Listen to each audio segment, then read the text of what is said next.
However, this afternoon at 1:15 p.m., the Speaker of the Senate was served with an order from the Political Parties Disputes Tribunal in Political Parties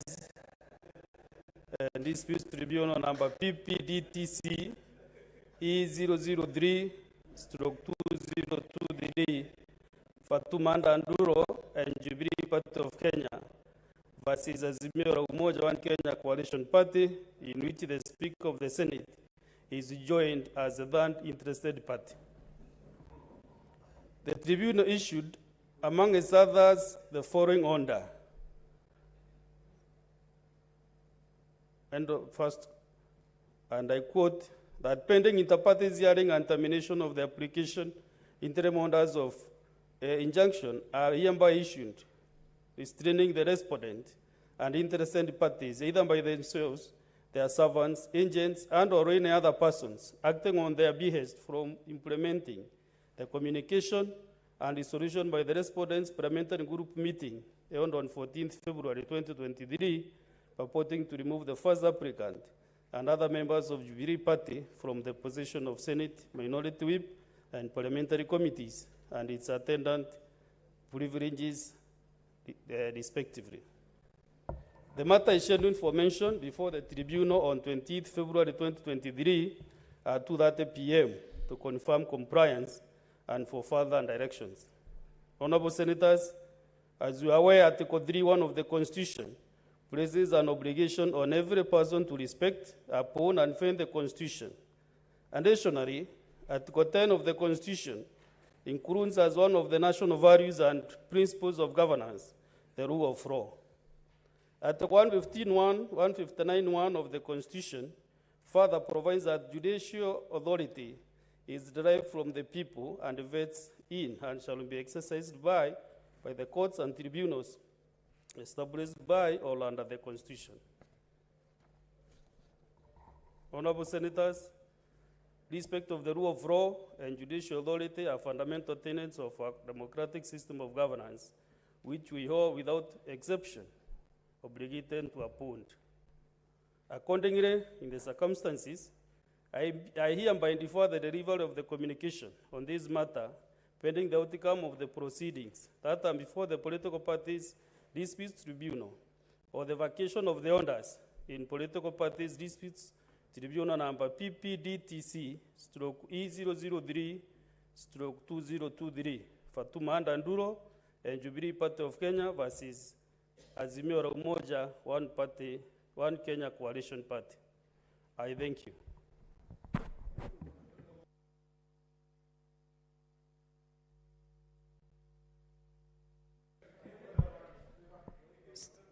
Minority Leader, Mazayo Stewart.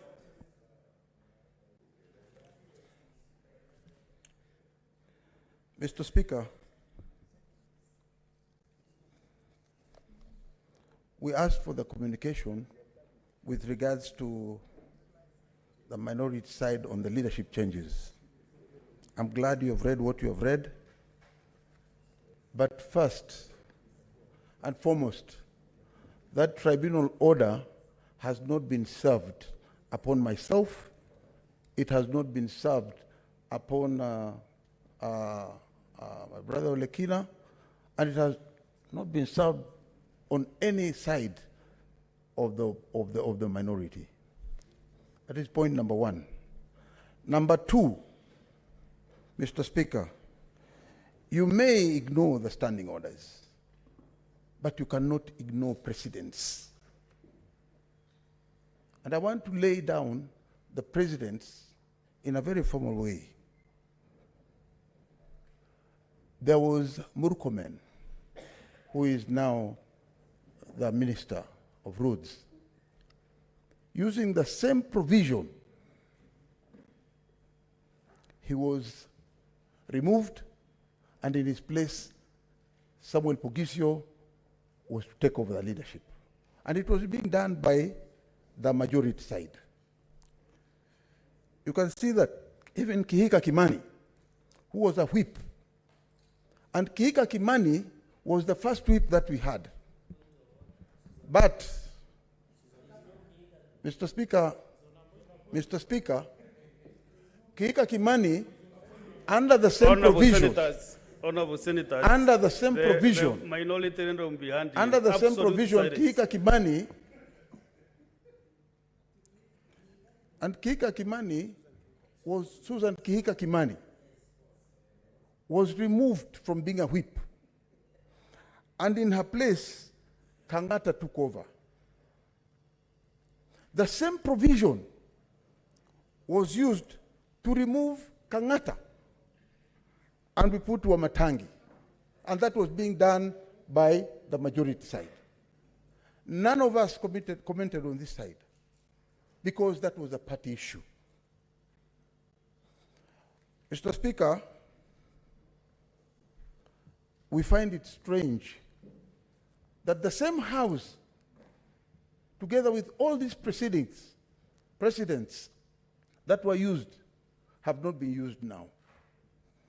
Secondly, Mr. Speaker, I have not seen the order myself, but I can tell you one thing. I want to address you on this issue. That the dispute here is between Senator Fatuma Dulo and her party. It is not between Fatuma Dulo and the House. That is point number one, and I want you to hear me properly. Mr. Speaker, while I agree that the PPDP is the right avenue to go, but the PPDP has absolutely no power to serve and stop the proceedings or to stop the procedures of Parliament. That jurisdiction to serve Parliament, I have not seen it. This is the first time that we are accepting this kind of an order in this House.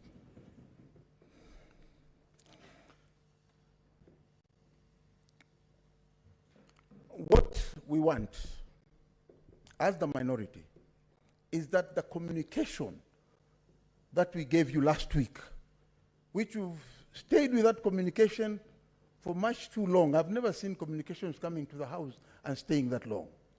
But this particular one has stayed for so long. You are now denying the minority an opportunity to have their leaders. Finally, looking at that order itself,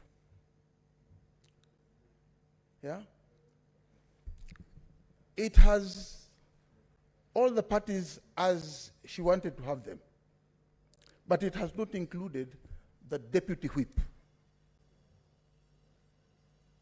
So if you are to say that that order is correct, then the position of the deputy whip is not mentioned anywhere in that order.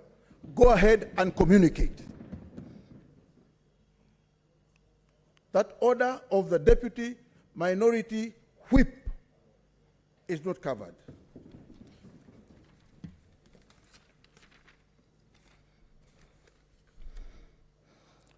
Mr.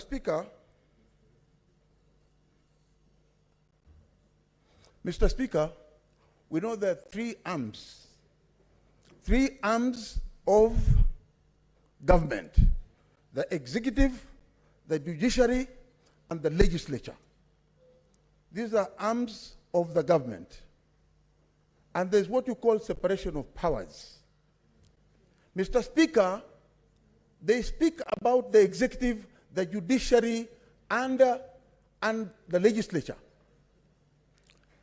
PPDP doesn't fall anywhere close to the government.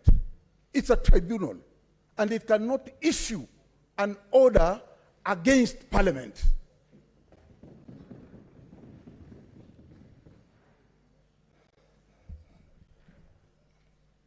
Mr. Speaker, your hands are tied. As it stands right now, Mr. Speaker, your hands are tied we go by precedents in the Senate and in Parliament. Your brother, former, who is now the Attorney General, Muturi, clearly stated when he was served with an order, and that order was coming from the judiciary, not a tribunal. And he said he will not implement that one, even though it was coming from the judiciary. And he said, Parliament have what we call, the government has what we call separation of powers. That is one of the, and finally, that is one of the issues. And finally,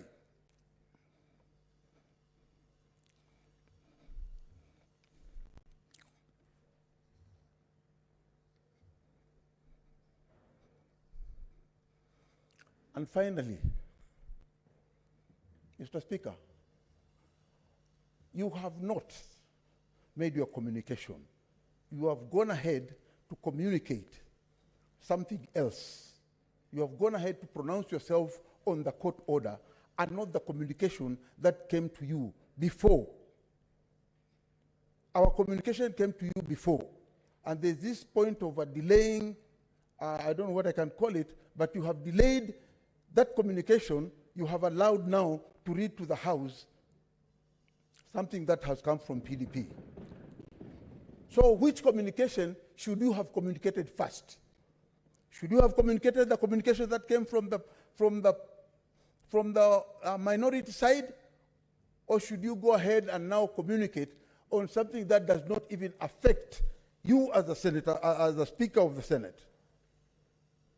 That is one of the issues I want. And I want you now to address the issue of the Deputy Whip, Edwin Sifuna, who is not party to this, all this. Confirm him as my deputy so that this side does not stay without leadership. Thank you. I'm following a list here, kindly. You have already praised your account, so just have your cool wait. I'll give you that opportunity.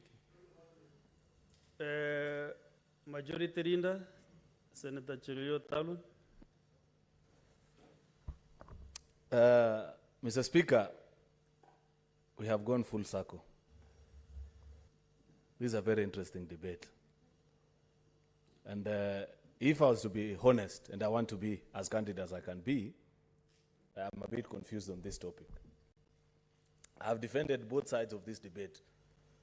I have been on the side of Parliament cannot be injuncted. And I used to shout so loudly, seated where Senator Kenyans is, for many years. Because that's a vogue word. That's the thing that I heard when I first came to this house. Being said, I think it must have been one of the impeachments. I think Deputy Governor Kiala or something. And we said Parliament cannot be injuncted. So we enjoyed for many times, every time there were court orders that were brought before the speakers, and we took a very firm position. Until one bright, sunny morning, when President Uhuru decided to remove our colleagues, Senator Susan Kihika and Senator Onesmus Kipchumba Murkomen. We rushed to court, secured the orders, brought them before the Speaker. Then we were quickly reminded, Parliament cannot be injuncted. So here we are, a practice that we had established so strongly that we used to be defenders of, despite having a valid court order presented to Speaker Lusaka. In minutes, he received a phone call. I've never seen my good friend, the Speaker, shake as he did on that morning. Quickly dashed to the House and communicated the changes. That gave me a different view to this conversation about the House cannot.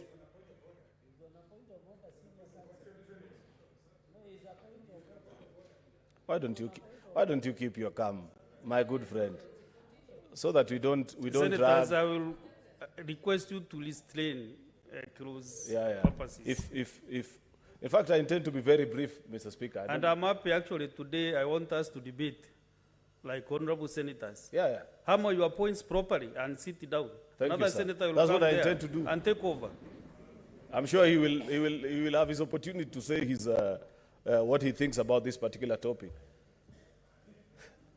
If you can restrain Senator Sifula, Mr. Speaker, because you know he stands straight next to me. Majority proceed and conclude.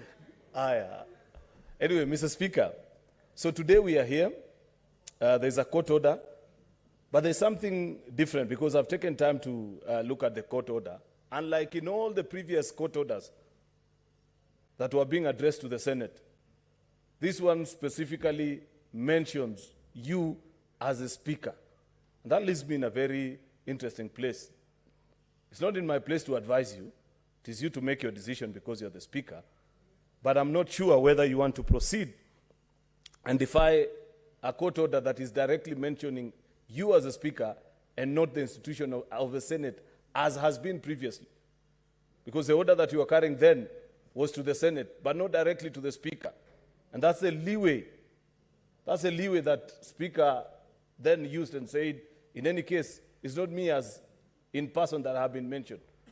Finally, Mr. Speaker, because I know my colleagues want us to debate this matter and are saying, please don't involve yourselves.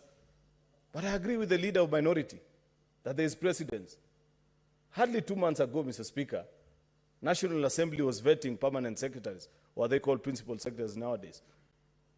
LSK moved to court on certain issues that they found to be wanting. What did your good brother in the National Assembly do?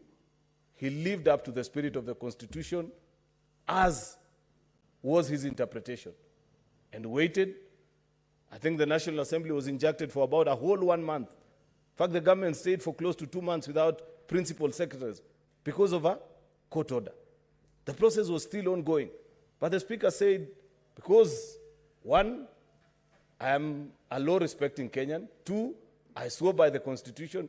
3, as somebody who campaigned and actively promised Kenyans, because there is a history to this. We've come from a part of a history in our country during very difficult times when court orders were being ignored.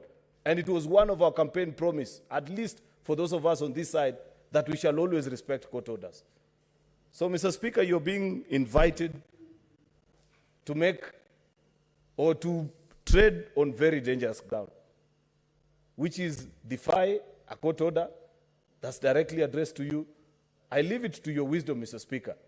But at least on this particular matter, I want to urge you to take precedence from what your senior brother, the Speaker of the National Assembly, did when he was presented with a court order against the vetting of principal secretaries.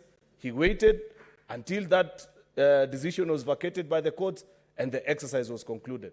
In any case, I have seen, Mr. Speaker, that order is only for, I think, 3 or 4 days only. How long is that? Before many of the points that my good friend, the leader of minority, is arguing here, some of them can be made before that court because they have that opportunity to go and tell the court all those very nice things that he's saying. Because indeed, he is right and I agree with him. You are not a party to this dispute. This is a divorce proceeding in the Azimio coalition. You are neither one of the dowry negotiators who featured during the time that they were getting together, neither should you feature in their divorce. But unfortunately, your hands are tied, Mr. Speaker. Therefore, make your decision, but be wise on how you go about it, Mr. Speaker. Senator Mogeni, Eric Okongo.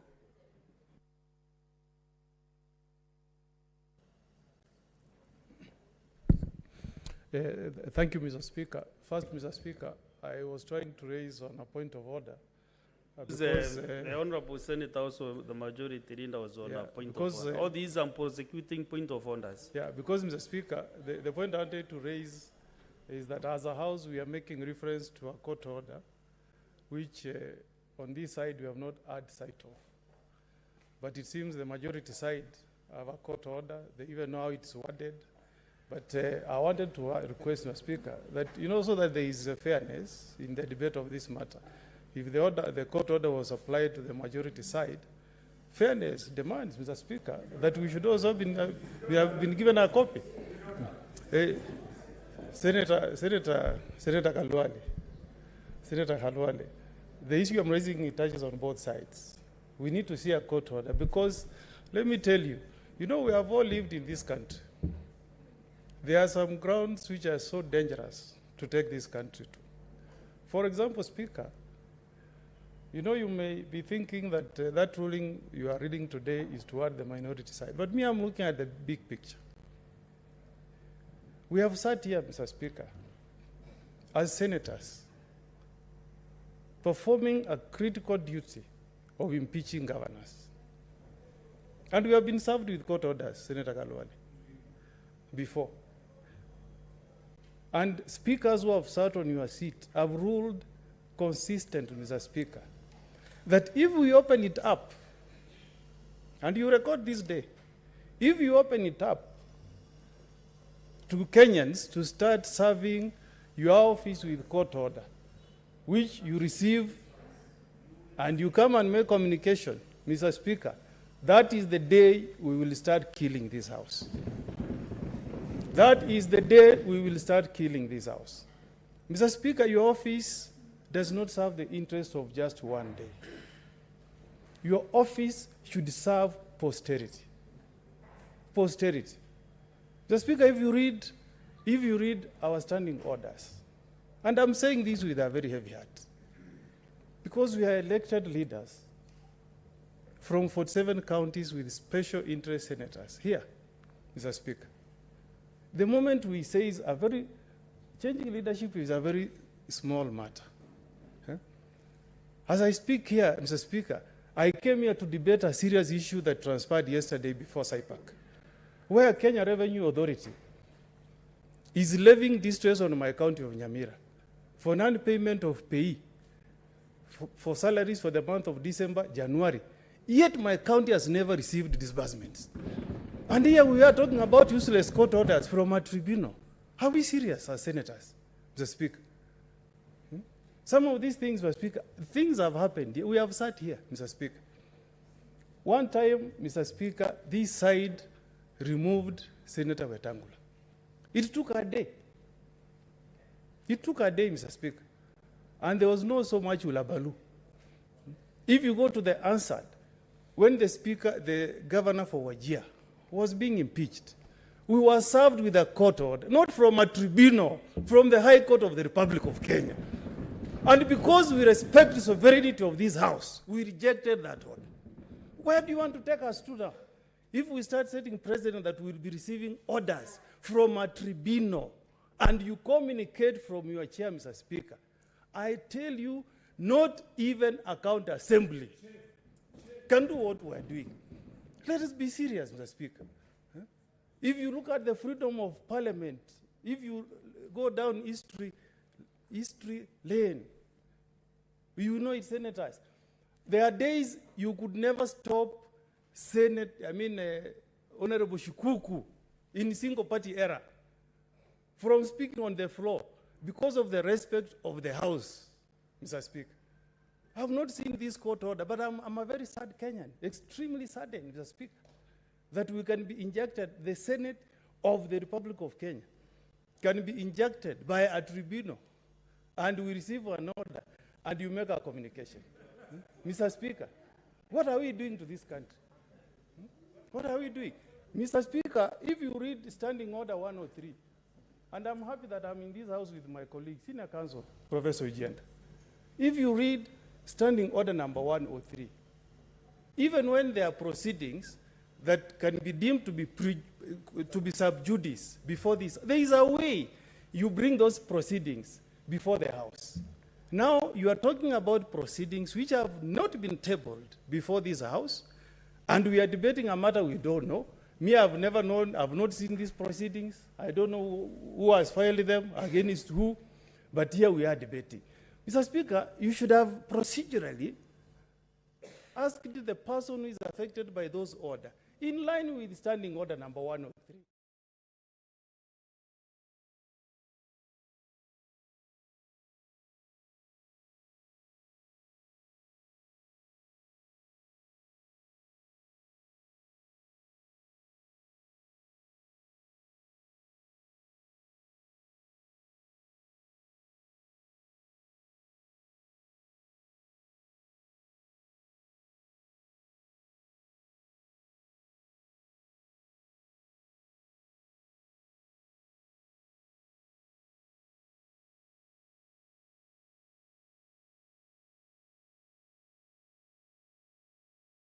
say the same even if it was happening on the other side.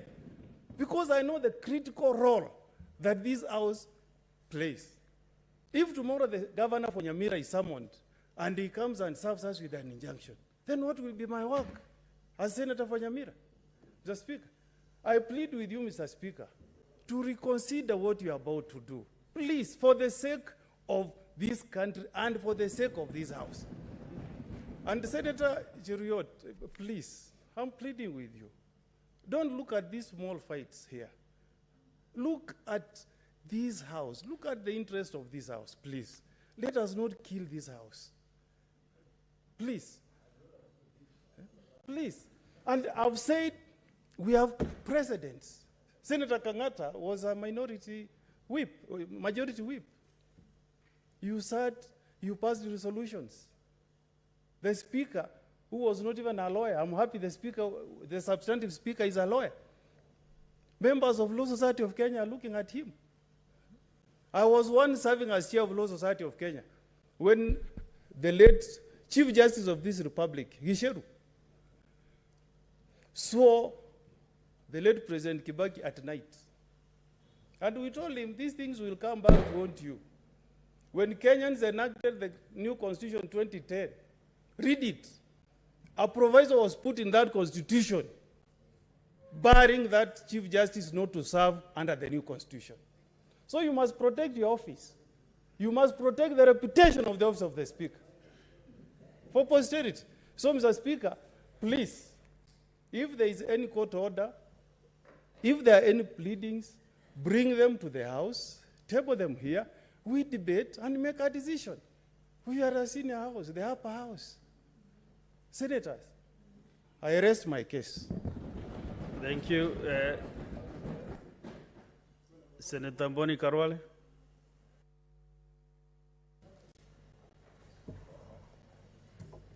Mr. Speaker, my system never works, but my seat never moves. Thank you for this chance. And Mr. Speaker, I rise to agree with the leader of the minority. I rise to agree with the remarks by Senator Omugeni. And I am reflecting on the remarks by the leader of the majority. Honorable Senators, ladies and gentlemen, we have to be extremely careful. The doctrine of separation of powers in India has been followed by the Separations of Powers Act of India. And because this area is not very clear, we've left the country to where we are now. You were not elected to come here and be wasting taxpayers' money discussing little things as to who sits on which committee and are representing which side of the house. We were elected to come here to do oversight, Mr. Speaker, discuss the budget, Mr. Speaker, represent our people. I want to appeal to the Chief Administrator of Justice in this country, Justice Mother Kaume, to make sure that these kind of things are discharged expeditiously. You are not to blame. You have court orders against you. And what kind of speaker would you be, Mr. Speaker, to be the one who is known to be defying courts? You can't. So if the court, and Omugeni, you know, a tribunal, when they speak, they have the power of a court. If he defies the tribunal, he has no respect for the lower court, for the high court, court of appeal, even the Supreme Court. So let us be angry, but allow the speaker to do what he's doing. He's been served. That's it. You observe the rule of law, and if, honorable leader of the minority, your attention, if you must quote precedents in this house, do us a favor. You have quoted the president of Murkomen, Senator Susan Kihiga, and Kangata. If you must quote, don't quote presidents that were occasioned to this country by the infamous government of the handshake. The president you can quote in this House, leader of the minority, is the president that took place in the lower house, where the same courts, the way they have done, they stopped the voting or the vetting of principal secretaries. And the president stopped, the speaker stopped, a ruling was made, and the matter was unlocked. So we want to invite our speaker to use the president by Senator Wetangula, who is the current speaker of the National Assembly, allow this matter to go the due process, and then come to us and rule and lead us. We are with you. You are with us. You are for us. We are for you, for the country. Don't come here and play games.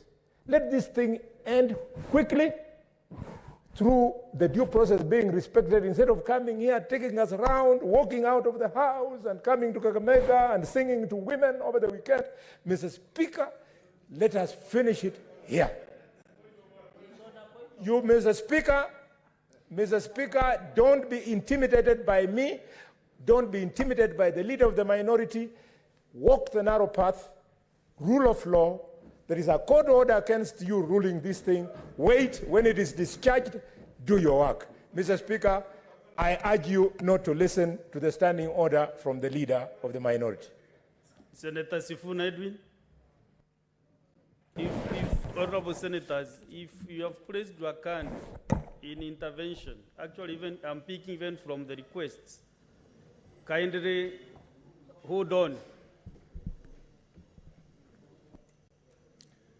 Thank you, Mr. Speaker. You know, last week I was getting hot and bothered about this matter.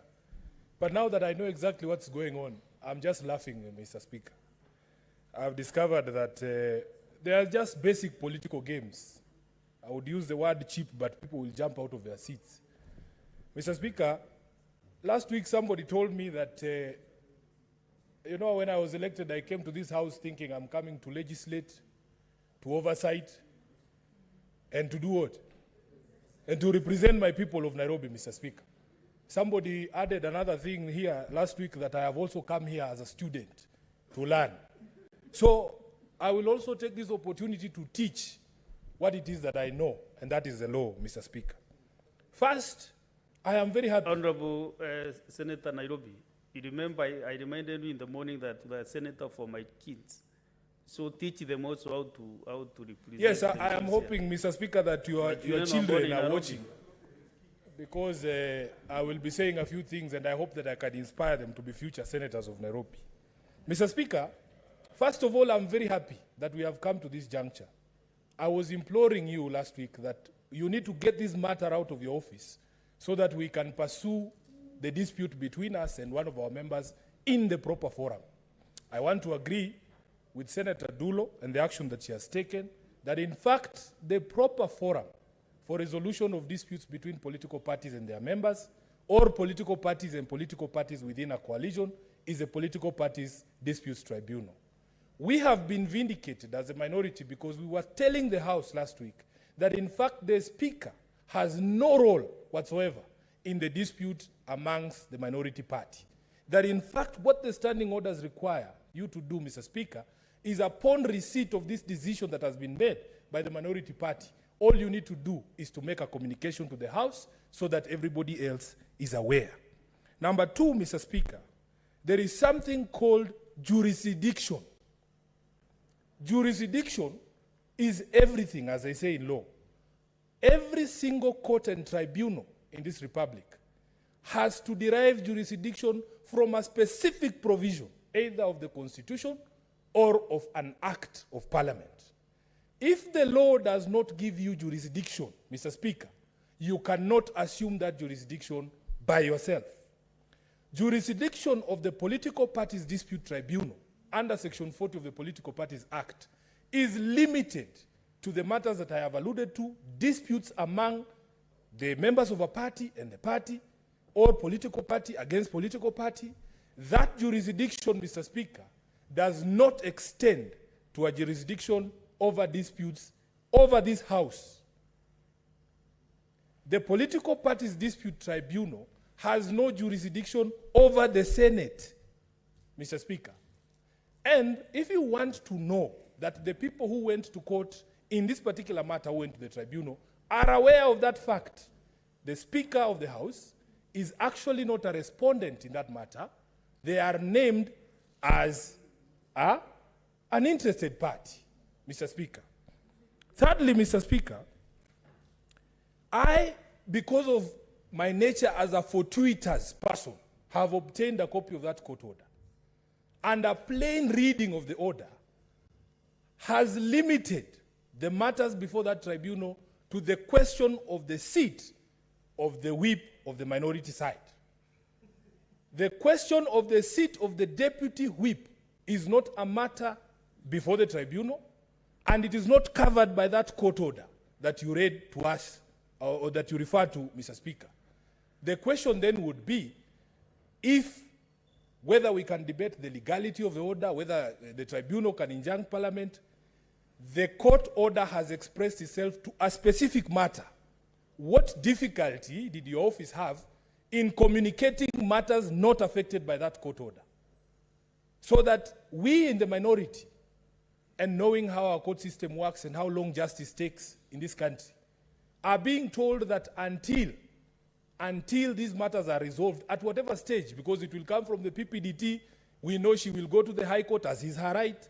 She can even go to the Court of Appeal, and these matters take time. What we are being told is, as the minority side, we will stay without a whip until that matter is resolved. It cannot be true, Mr. Speaker. So in my submissions, Mr. Speaker, I will be asking that you separate matters that are covered by these proceedings and the court order that is before you or served upon you. And if there are matters that are not covered by that dispute, you make the pronouncement on the leadership in the deputy minority whip seat. Mr. Speaker, lastly, I have been told, or we've heard you being told that, in fact, you should be very afraid that if you were to defy a court order, that you would come to you, or consequences, some undisclosed consequences will befall you. Mr. Speaker, as a lawyer who wasted no time in class, I did not sleep. I can assure you that the office is distinct from you. The office of the Speaker is an office with perpetuity. It does not say on this order that the Senator of Meru, Karuthi Murungi, if you disobey this court order, you're going to jail. There's nothing like that. And I can assure you, because we have a battery of lawyers here, if there is any consequence that will come by virtue of you standing up for the dignity of this House, free legal services will ensue from the minority side, Mr. Speaker. Mr. Speaker, I want to make the point further that, in fact, this House, every single time we argue with our colleagues from the National Assembly on who's the upper house, who's the lower house, but every single opportunity we ourselves get as senators, we impeach our own argument by making ourselves subservient to the National Assembly. If precedent is set in this House, in the Senate, Mr. Speaker, why are we being referred to precedent in the National Assembly? The Senate is not a student of the National Assembly. We don't need to learn anything from them. We are okay as a House. We are equipped with all the knowledge that we need. Our president is the president of the Senate. We don't need to be referred to any other House. Mr. Speaker, I want to join my colleagues here who are insisting that, in fact, we should be discussing serious issues. Mr. Speaker, every day I open my newspaper, my heart breaks. Yesterday or the other day, we were being told we have 4,000 doctors in this country who are unemployed. Mr. Speaker, just the other day, we were being told that even these doctors who this government has been unable to find work for are being imprisoned here by the Ministry of Health, saying that they cannot go to seek opportunities outside the country. What sort of relationship are we with our nation? That, in fact, the country refuses to provide opportunity for you, then refuses you opportunity to look for jobs elsewhere. Those are the matters that I was elected to discuss here. I want to conclude, Mr. Speaker, by saying we in the minority side have no problem persecuting this matter or prosecuting this matter before the PPDT. It is something over which we have experts. Senator Osotsi basically wrote the book on how to deal with political parties at the PPDT. We are very well equipped on our side. We have no issues whatsoever. In fact, we have been taken, it's like now trying to drown a fish. You have now put us in water, because in the PPDT, that is where we thrive, Mr. Speaker. You cannot drown a fish in a pond. That is where we live. I am happy that the matter is before the PPDT.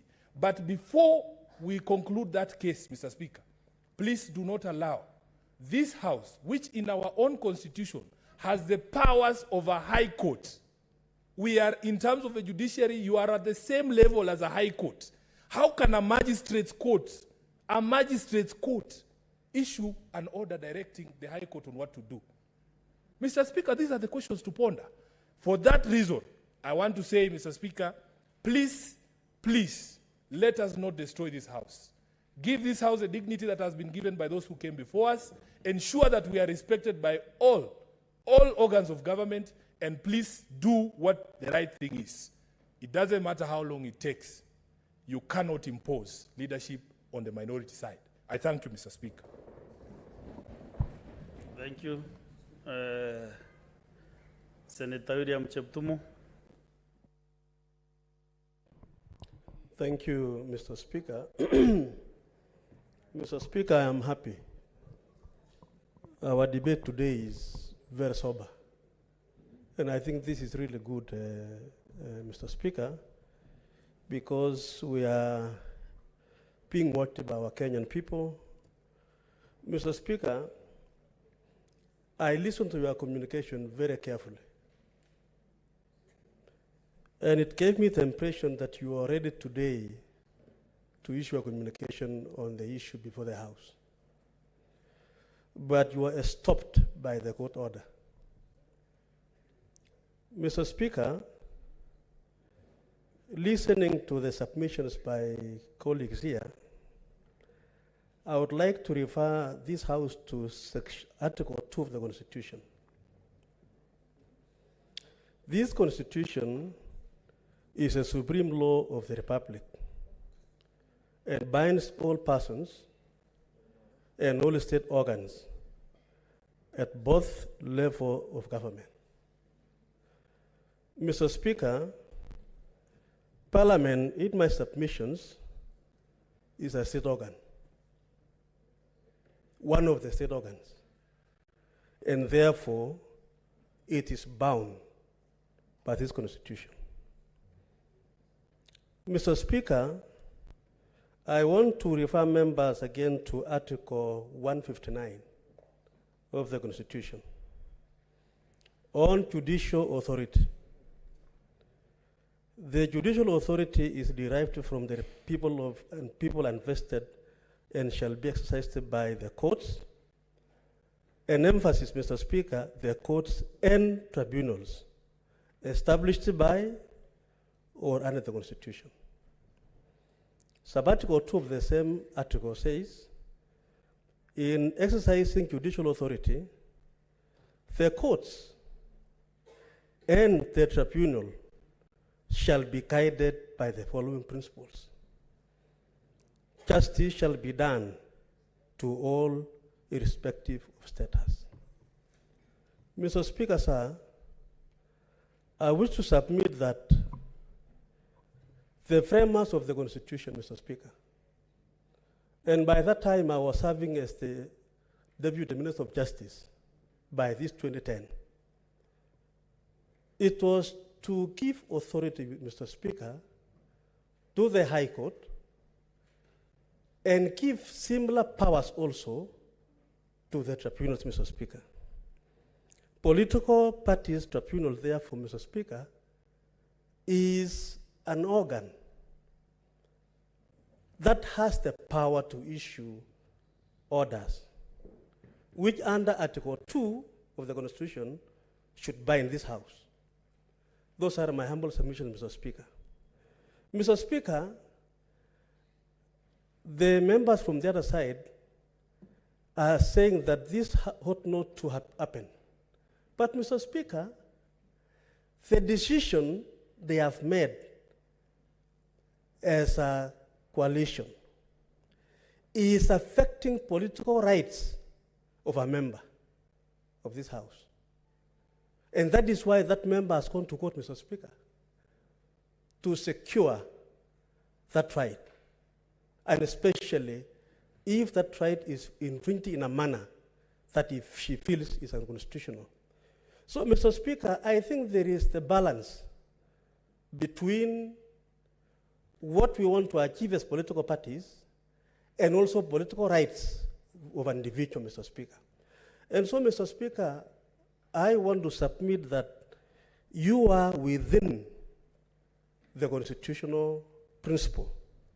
Mr. Speaker, members have spoken about what happened in the lower house when the PSS, Mr. Speaker, could not be vetted.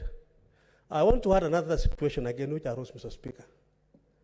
Until last week, the chief administrative secretary, Mr. Speaker, that process was also stopped. There is another second chance I can talk about this. And Mr. Speaker, that was, of course, against the executive. So, Mr. Speaker, I think this constitution cannot be applied selectively. It should be applied fairly, constitutionally, if it's protecting the interests of a member. And so, Mr. Speaker, I want to agree, I was listening to Senior Counsel Mogeni when he was making his submissions. And he was able to plead with you that don't demean the status of the House. I think, Mr. Speaker, there is nothing more and worse than for the Speaker of this House to disobey court orders from an institution that has the power to issue a court order that can stop us. Mr. Speaker, I think it is important that we allow this process to proceed so that, Mr. Speaker, once they go back to the tribunal, do their matters, as Kalwale said, we have only about 2 or 3 days, Mr. Speaker, and we'll be back. So, Mr. Speaker, I want to be in this House and to be part and parcel of a House that is obeying court orders, fulfilling the spirit of Article 2 of our Constitution. Mr. Speaker, nobody from the other side or this side should never and ever make you feel that you did the wrong thing today in stopping issuing the communication that you are actually prepared to do. And Mr. Speaker, in any event, Standing Order 23, which you have been arguing about it the other day, does not give a specific time frame within which you are supposed to communicate the decision after receiving a letter from the other side. So again, from the Standing Order's position, you are within the law. Again, from the perspective of the Constitution, Mr. Speaker, you are within the law. Mr. Speaker, I submit that your communication should be respected by all of us and by this House. Thank you. Senator Olekina Ledamo.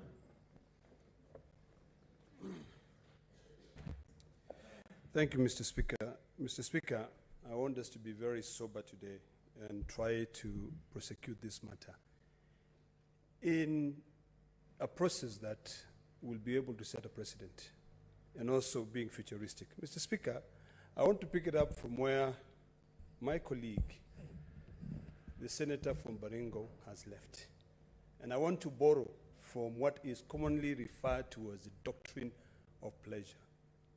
The doctrine of pleasure is derived from the English common law, where it states that civil servants serve under the pleasure of the crown. Mr. Speaker, if you look at the definition of a whip enforces the party's policies. A whip is not there under their own volition for them to be able to determine how party policy should be adhered to. Mr. Speaker, when a whip does not rally fellow legislators to be able to vote on matters according to the party policy, that whip may lose that whip. In fact, in other jurisdictions, they are even expelled from political parties. Mr. Speaker, I believe that this is what informed the drafters of our standing orders.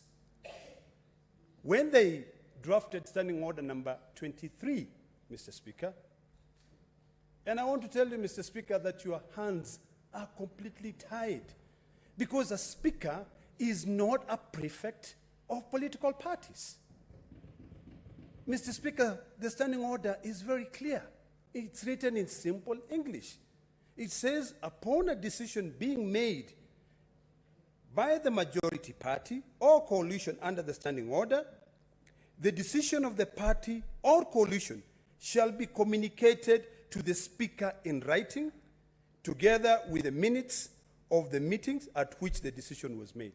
Hypothetically, Mr. Speaker, if this Senate is to welcome or entertain injunctions by a tribunal, which tribunal does not set the agenda or the policy of a political party, what exactly are we saying? Are we saying that tribunals are going to define what the Azimio la Umoja, One Kenya Coalition policy and procedures and constitution shall be? Then what form of government or country are we going to be living in? Mr. Speaker, I want to refer back to the doctrine of pleasure. As a whip, I serve under the pleasure of my party. This cannot be applied with the same logic as to the doctrine of pleasure when it comes to now civil servants in this country post the 2010 coalition. In fact, Mr. Speaker, what I want to say is that any moment leadership is changed, just so that you know you serve under the pleasure of your political party. When the leadership is changed, you lose everything. You lose your staff go home, you lose all the privileges because you've gone against your party policies. Mr. Speaker, loyalty to parties is not something which I should be lecturing this House on, because this House already has precedents. Anytime a member disobeys the party, they're removed. I think, Mr. Speaker, what we should be doing is we should be debating on very important issues. Today, Kenyans were rioting, were demonstrating outside because of how difficult it is now to live in this country. Eric Omondi was tear-gassed outside here. Kenyans are demonstrating everywhere, saying it is becoming unbearable to live in this country. We are paid by taxpayers. I don't want to wade into the debate of who is a shareholder of this country and who is not. But the truth of the matter is, there are very important things that are now being set in abeyance until we can be able to resolve this matter of leadership. So, Mr. Speaker, I'd like to beseech you not to allow party politics to determine the agenda of this House. Because I can assure you that until the party is respected, and when I say, Mr. Speaker, I can assure you, I speak with authority, I speak out of experience, because this thing has happened to me. Senator Ledam Olekina standing here. Mr. Speaker, in the last parliament, I was elected by my colleagues as the chair of PAC. But my party decided that I was not the right person to serve as chair of PAC. That is when I started researching on the doctrine of pleasure. I went to court, I got orders, But Parliament made it difficult even for me because Parliament did not want to come in anywhere. And when I say Parliament, I mean the Secretariat in Parliament. I was trying to convene meetings. I could not be able to convene a meeting because my party said I was not going to serve as the chair of that committee. Mr. Speaker, when I saw that is happening, I said, hey, can you take the dictionary and define loyalty? When I did, I went back and I pleaded with my party leader to forgive me for having crossed the line. So, Mr. Speaker, when I stand here and I speak with authority on that subject. Please, you should not be invited to prefects political parties. Mr. Speaker, when we go to our PG, the things that we discuss in that PG do not touch on anything to do with the Senate. Laws. The first thing, which is always precedent, is how are we together as brothers? Do we still believe? Do we still subscribe to the same school of thoughts? So, Mr. Speaker, to end, I want to remind you that a whip is an enforcer of a political party, policies, and procedures. A whip loses the whip when they disobey or they act against the political party that that person is serving under the pleasure of that political party. Finally, Mr. Speaker, I've heard my good brother, Senator Cheptumo, alluding to natural justice, talking about, I think I dropped it down here, talking about the right of that politician. Mr. Speaker, I want to submit to my brother that, through the chair, that when it comes to political parties, you have no right. The right is defined by your constitution, which you signed. It is not even the Kenyan constitution. It is the constitution of that political party. Loyalty to the party. And I can tell you, you will learn. If you don't know that, loyalty to the party is the #1 principle when it comes to the doctrine of pleasure. So, Mr. Speaker, I want to beseech you so that we can now discuss matters which are important to this nation. Please follow the standing orders. Standing order number 23, your hands are completely tied. And I'm sure the Secretariat can advise as much. Your hands are tied. Issue the communication. Leave matters of political parties to be dealt by politicians outside this House. I thank you, Mr. Speaker. Honorable Senators, I want to give another round of few, maybe 2 from each side, and this time observe 3 minutes. We're almost to the second hour. So I want to, now we give Senator Chalgei Samson.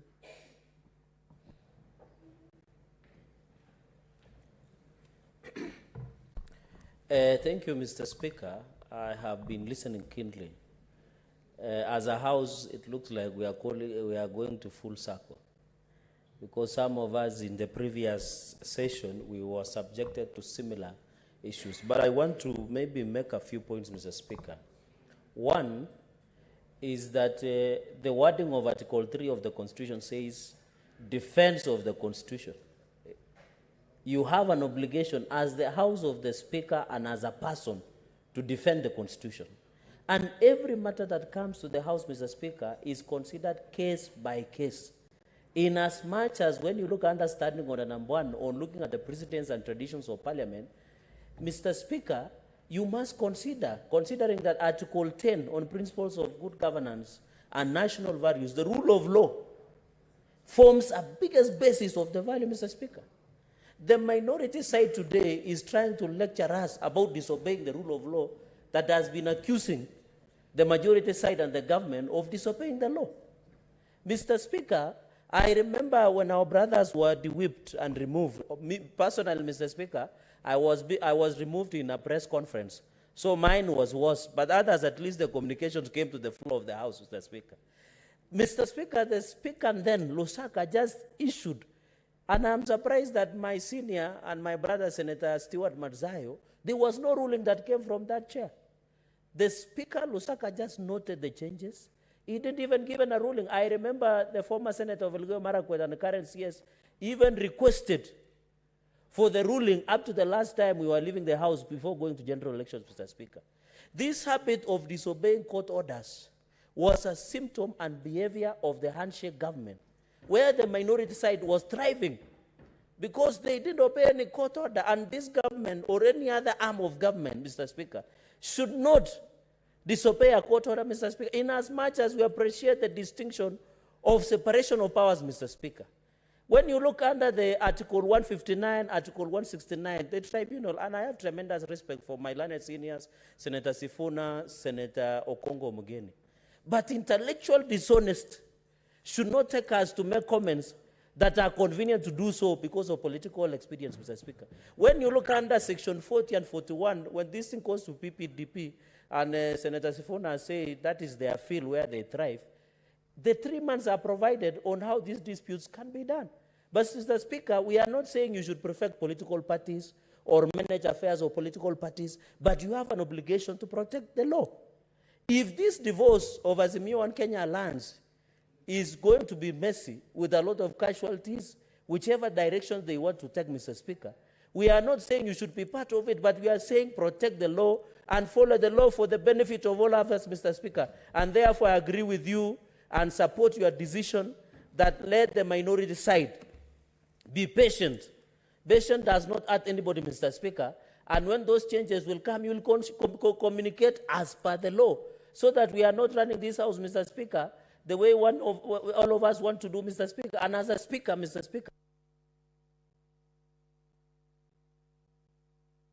Thank you, Senator Chege. Senator Kajwang Moses.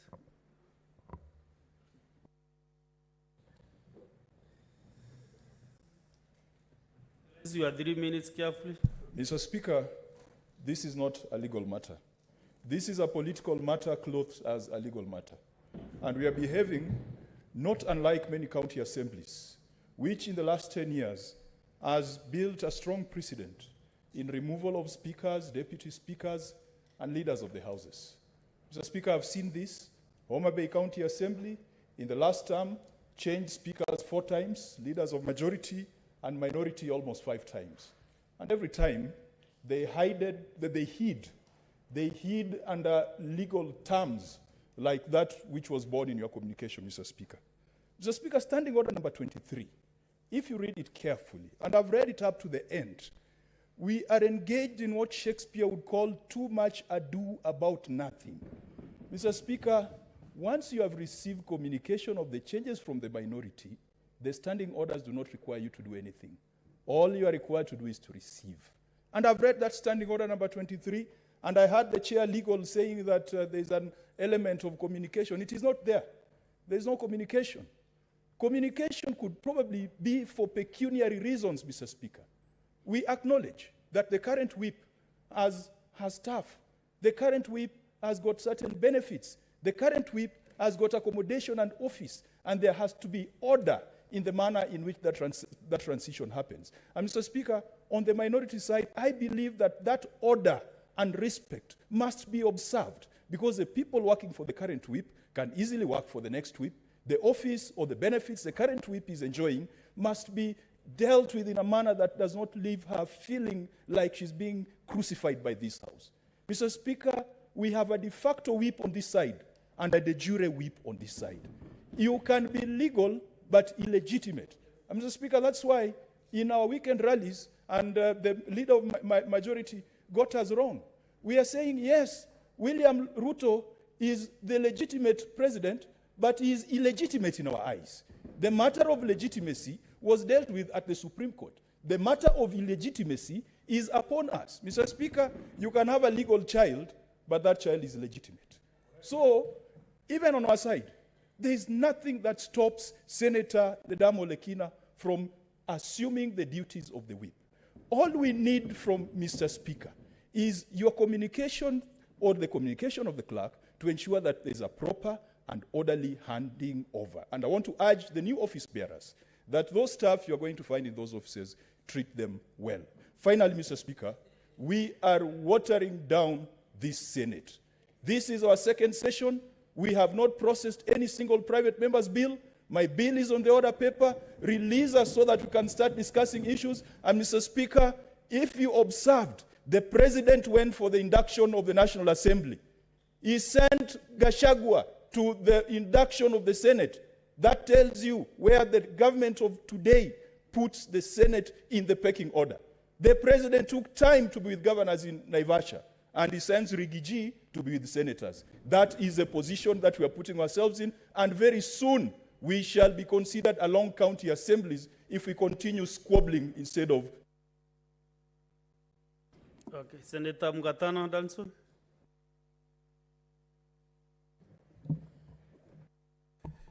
I want to thank you, Mr. Speaker, for giving me the opportunity to share my thoughts on this matter. Mr. Speaker, I am very, very worried that we as a Senate seem to be plowing back our powers, surrendering them to the judiciary, Mr. Speaker. We have fought a long way, and history can bear us, as parliaments, even in the history of the development of parliament, Mr. Speaker. The king in France used to say, "L'État c'est moi," I am the state. He used to be the personification of both parliament, of both the judiciary and the executive. When the philosophers came and provided for separation of power, Mr. Speaker, the parliamentarians continue to struggle to get their space. So, Mr. Speaker, I want us as a House to stand very firmly and protect our space, not just as a Senate, but even on behalf of the other side. Mr. Speaker, I am reading Section 117 of the Constitution that gives us an expanded power of debate within this House, Mr. Speaker. This House has unfettered power to provide its proceedings with complete freedom, total freedom, Mr. Speaker, of interference from judiciary and from the executive. Mr. Speaker, we must fight for that space. Mr. Speaker, I'm also inviting you to look at Section 12 of the National Assembly Privileges and Powers Immunities Act. That act interprets Section 117 by further providing that no proceedings from the courts can stop what is happening in this House, Mr. Speaker. Mr. Speaker, I am urging you, we must fight for our space. If we surrender this space to the courts will take it, because that's how our power is. If we surrender it to the executive will take it, because that's how power is. Power does not provide for vacuum. Let us take our power. Let us not accept injunctions. Mr. Speaker, I am wondering what will happen to us if all court orders came here and stopped debate. We will not be doing anything, Mr. Speaker. Let us make our stand clear. Let us pronounce ourselves and say the Senate will not be hindered by the judiciary. Senator Beatrice Akinyi. Mr. Speaker,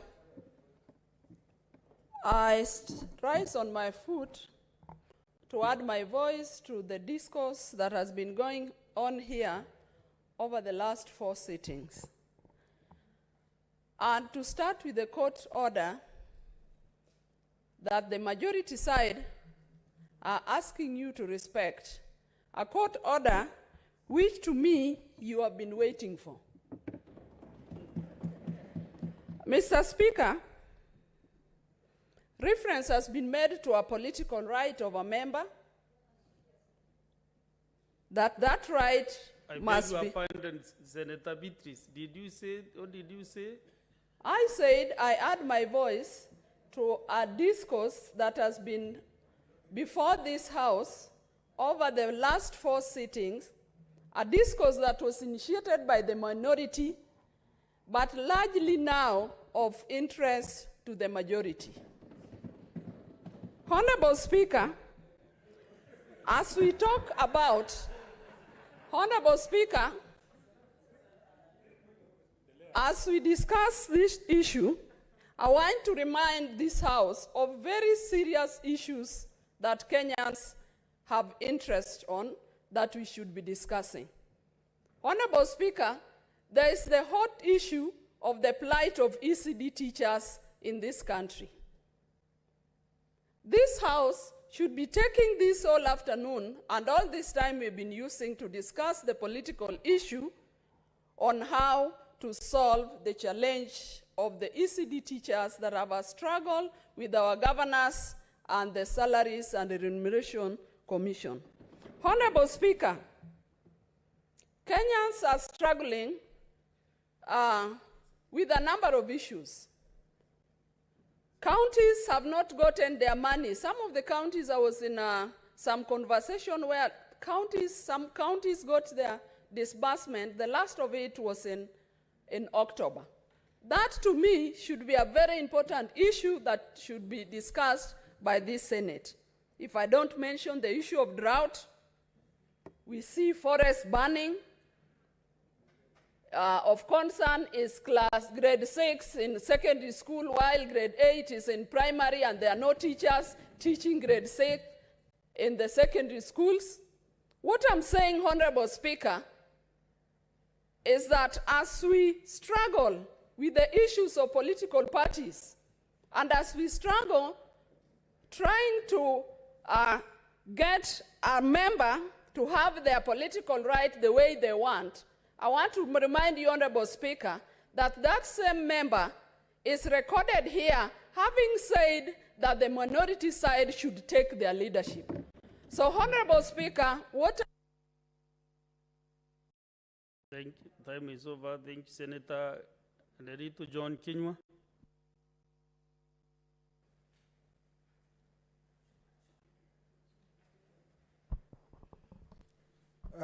Asante, Bwana Spika. Nataka kuanza kukumwambia kiongozi walio wachache ya kwamba muhini na mhiniwa njia yao ni moja. Bwana Spika, nimeketi kusikiza na kile ambacho tunavutia pande zote mbili wa watu wanapoongea, Bwana Spika, ni amri ya mahakama. Bwana Spika, koti ikitoa amri yake, mimi kwangu naona ni vizuri tufuate. Kwa sababu tusipokuwa watu wa kufuata amri ya koti, Bwana Spika, na imetolewa vizuri, na wewe ulichofanya kizuri, Bwana Spika, haukusema chochote. Umesema amri ya koti. Nimemsikiza seneta hapa Nairobi akisema ya kwamba, na akataja hata seneta wa kutoka Vihiga kusema wao ni watu waliobombea katika ile mambo ya kufuatilia mambo ya mahakama. Bwana Spika, ni lipi linalowasumbua? Kwa sababu kulingana na ule ujumbe ambao umesoma kutoka mahakamani, umesema ya kwamba tarehe 28 watu watakwenda pale, uamuzi uende ukatolewe, uamuzi dhabiti. Bwana Spika, hawa wote ni mawakili walivyosema. Senator Kongo Omugeni, hata senior counsel yuko pale, yule mwingine vile vile, hata kiongozi walio wachache. Ni lipi hili ambalo ni nzito zaidi kwa wao kwenda katika mahakama na kutoa ule ushahidi badala ya kuja hapa, Bwana Spika, kuongea kukuambia wewe? Nikisoma katika mambo ya seneti na bunge zetu, spika hana macho, spika hana masikio. Wewe umeleta ujumbe ambao umepata kutoka kwa koti, Bwana Spika. Hawa ndugu zangu ambao ni mawakili, hata naona wa kutoka Makueni akitingiza akipasa sauti chake, Bwana Spika, hawa wanapaswa kwenda mahali ambapo kupanafaa. Waende katika mahakama, watetee mambo ambayo wanasema katika mahakama. Basi, Bwana Spika, huo ujumbe utaletewa wewe kama vile ulivyoletwa hapa, na wewe utausoma. Ikiwa utakuwa unasema ya kwamba vile wanavyotaka kiranja wao aweze kuweko yule anamtaka, Bwana Spika, wewe hauna budi kufanya vile. Lakini kwa sababu sisi katika nchi yetu ya Kenya, ni jambo la kuudhi sana Bwana Spika, ikiwa sisi tutakuwa ni watu ambao tufuati vile amri za mahakama. Bwana Spika, nimeketi katika jumba hili muda wa muhula uliopita Bwana Spika, nikasikia Orengo akiwa ameketi hapa akasema mahakama ndiyo suluhu nikiwa nimetendewa jambo. Bwana Spika, ikiwa wewe utakuwa haufuati vile ambavyo koti zetu zinavyosema, Bwana Spika, sisi hatuna budi. Sheria tunazoketi hapa kuzitengeneza Bwana Spika, sheria zile zinapaswa zipelekwe katika koti zetu ndio wale waanze kufanya uamuzi. Bwana Spika, itakuwa ni jambo la kuvunja moyo sana, ni jambo lisilo na manufaa ikiwa sisi tutakaa hapa tutunge sheria. Baada ya kuzitunga sheria, alafu koti zile ambazo tunataka kupatia mamlaka ya kufanya kazi zake, tunasema sisi hatuzitambui, hatuziheshimu. Bwana Spika, tutakuwa tunafanya jambo lisilo la manufaa, na sisi kama wabunge tunapaswa tuwe tunasema mambo na tunaamini mambo ambayo tunayosema Bwana Spika. Kwa hivyo Bwana Spika, mimi nakusihi Bwana Spika ya kwamba ikiwa koti imesema ya kuna ombi limefika hapa kwa dharura, lazima nipeane kwa Senator Asike Kristo.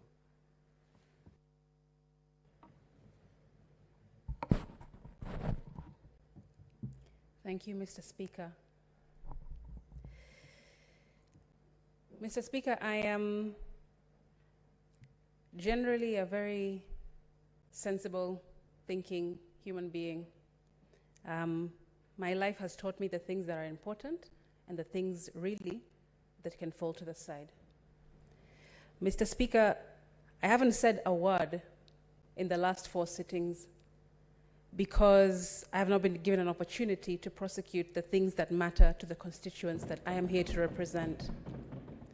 Persons with disabilities are not getting their voice heard because we have been sat here for days over an issue that the standing orders say is quite a simple matter. Mr. Speaker, you start every single session with a prayer. I take that prayer very, very seriously, as I'm sure the rest of us do, to look at matters in front of us fairly, because the Lord himself has been pleased to put us here to represent Kenyans. Mr. Speaker, how I wish that you would have given the communication as per the standing orders last week as quickly as you have done today on the PPDT. Mr. Speaker, the word divorce has been used severally by the majority side. This seems like an analogy that I've heard and we all have heard many times, which is that there's a divorce dispute. A couple have decided that for whatever reasons they are going to move on, but the neighbor who really wasn't really involved in the matter has unfortunately been thrown into the issue. And now the neighbor is involved in all that is ensuing afterwards, Mr. Speaker. Mr. Speaker, it seems to me that it was a very simple matter of communication that has now turned into burning the entire house down. For no... Senator Asike, you have 1 more minute. Kindly wind up. Thank you, Mr. Speaker. What I wish to say that it was a simple communication that has now burnt the house down. We are the upper house, National Assembly the lower house, but it seems like the National Assembly is the lower house with an upper hand because of issues like this that we are prosecuting, which have really no consequence to the normal Kenyan, to the average Kenyan, Mr. Speaker. I beg, Mr. Speaker, that you don't let this issue carry on any further, because there are matters that are of much importance to Kenyans. They don't understand what is going on in this house. Let me be honest. We all know that. And I pray, Mr. Speaker, that you will make the communication, especially as Sifuna has said on deputy, if that has not been put in the PPDT.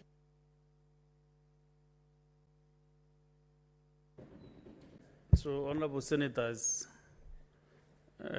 we have entreated enough on this matter for almost 1.5 hours. I'll give you 1.5 minutes.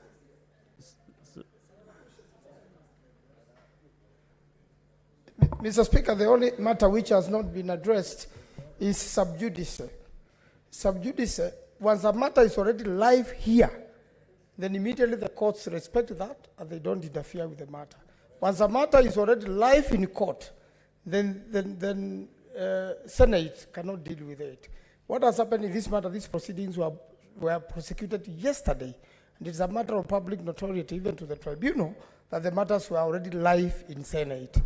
So we will deal with this matter in court on 28th. It's a matter of preliminary objection there in court, and I'm sure the suit will be disposed at the same day. I thank you, Mr. Speaker.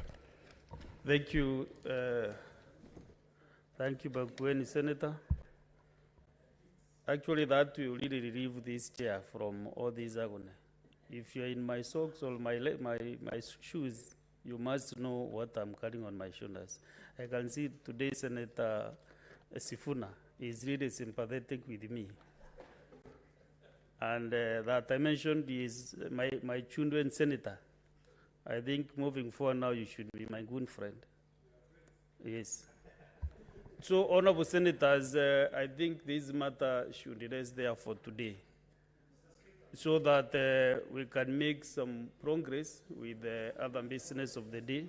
But I really want to thank you, and most sincerely, because today we have really exhibited good conduct as senators. The country is happy from both sides. We have argued enough. Both sides have their points, and this is what is going now on debate. This is house for debate, house of debate. Senior, what is it again? Thank you, Mr. Speaker, sir. Mr. Speaker, sir. Senator Kadri Muma, are you trying to compete with the Honda? That you are complaining, you have given him a minute. The council of the Hondas will curse you, so just keep quiet. Yes. Mr. Speaker, sir, I'm sorry. I'm coming at the tail end of the debate. But, Mr. Speaker, you have been very patient with us today, and I commend you for that. Mr. Speaker, what we are discussing here is not legal or even standing orders, because the standing orders are very clear that once the political party has communicated, then the matter goes to the Speaker, and the Speaker just, communicates. That's all. But, Mr. Speaker, the issue we are discussing here is more political than legal or even according to our standing order. Mr. Speaker, the political party, which is the Jubilee, have clearly declared that they are supporting the Kenya Kwanza. And, Mr. Speaker, why should they stick to the side? I mean, here we are not going to be whipped by a Jubilee, but because they have already decided to join the Kenya Kwanza. And the reason is because Kenya Kwanza is poaching our members from this side. Mr. Speaker, if they stop this bad habit of poaching from our side, Mr. Speaker, these issues we are discussing here, forth and back, this is because of interference by the majority side politically. And we are ready to face you politically, but you should not continue to interfere, yes, with our members. You have already poached them, and we have given them to you. So why are you still interfering with us? At least a comment on Sifuna, because he has not been enjoying. Thank you.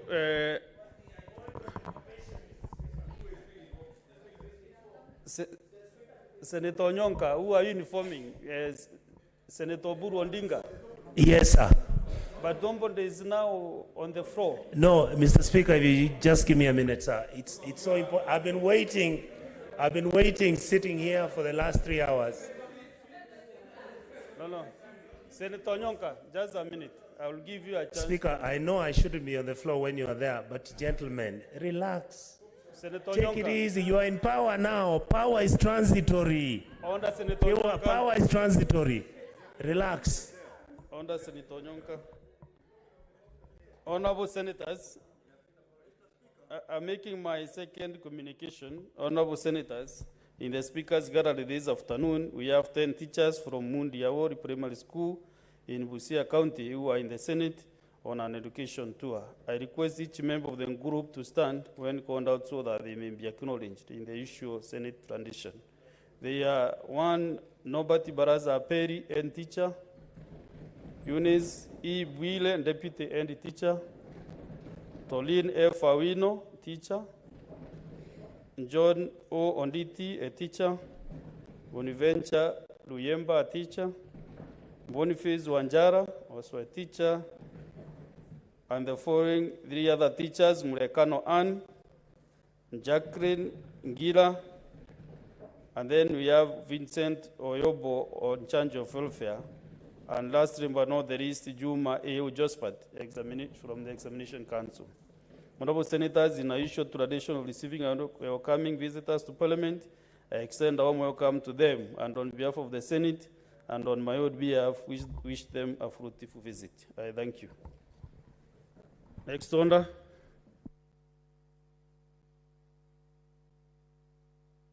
Who has given you the opportunity now, Senator, Minority Leader? How can you just stand up and start speaking, even without the mic? Have your seat and just communicate appropriately.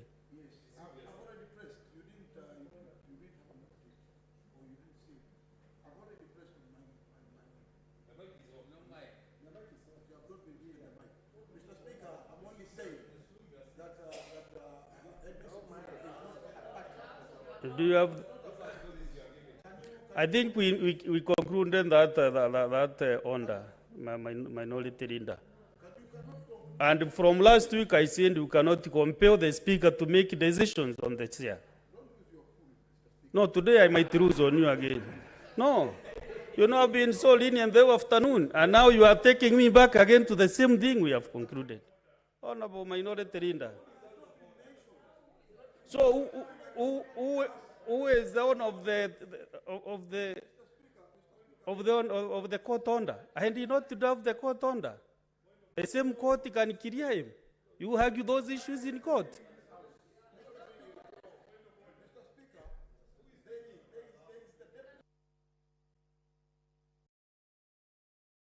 Always making that judgment. That is the issues you should do on Monday, the 28th. The court order is very clear. And I'm happy Senator Manzo is very well equipped with this information. He said there are things you do during the mention on Monday. Next order. Order number 3, messages. Order. Order number 4, petitions. Next order. Order number 5, papers. Chairperson, Standing Committee on Education.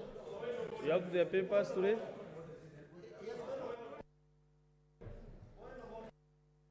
Mr. Speaker. Consult the chair, kindly consult.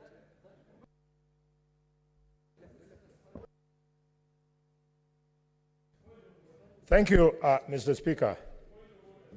Mr. Speaker, sir, I beg to lay the following paper on the table of the Senate today, the 21st of February, 2023. Mr. Speaker, this is the report of the Standing Committee on Education on its consideration of the County Vocational Educational and Training Bill 2022, Senate Bill number 3 of 2022. Thank you, Mr. Speaker. What is it, Senator Sifuna? Mr. Speaker, we do appreciate that the chair has been very patient and allowed people to debate. The question we're asking ourselves is, what was the point of all those submissions? Because there is only one question we wanted your guidance on. The matters not covered by this court case, when will that communication be made? Please, Senator, allow me to address a question to the Speaker. I'm able to multitask. Proceed. Mr. Speaker, we just want guidance on when the communication that is not covered by the court order will be made. All, that is all. Then the rest of the matters before the court, we will go to the courts. We have no problem.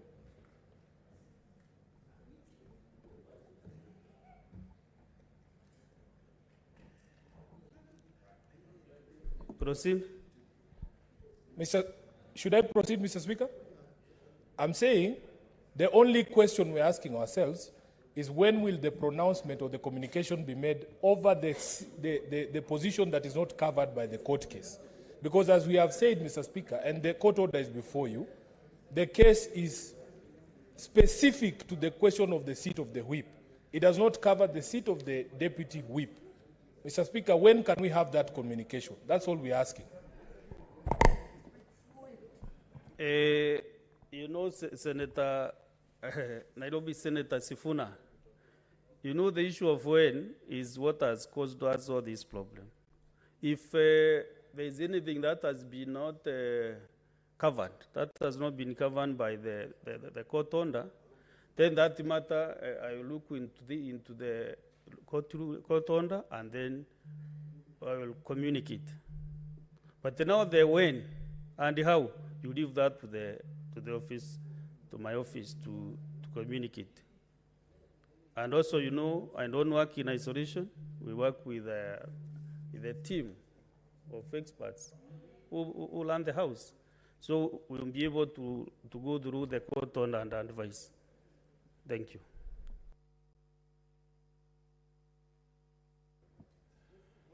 Mr. Senator Ososi.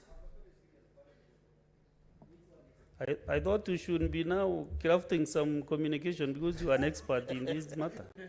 Mr. Speaker, I have had the benefit to look at the detailed orders issued by the court. And since in your communication, you have somehow alluded to that court order being part of the documents that are guiding your decision this afternoon. But one important issue is that the detailed order seems to suggest that this House reviews the decision it has made in regards to the Senate Business Committee. Now, I don't know how that will be done because we already made a decision. We now have a proper Senate Business Committee constituted. So by admitting that order to this House, what is the way forward, Mr. Speaker?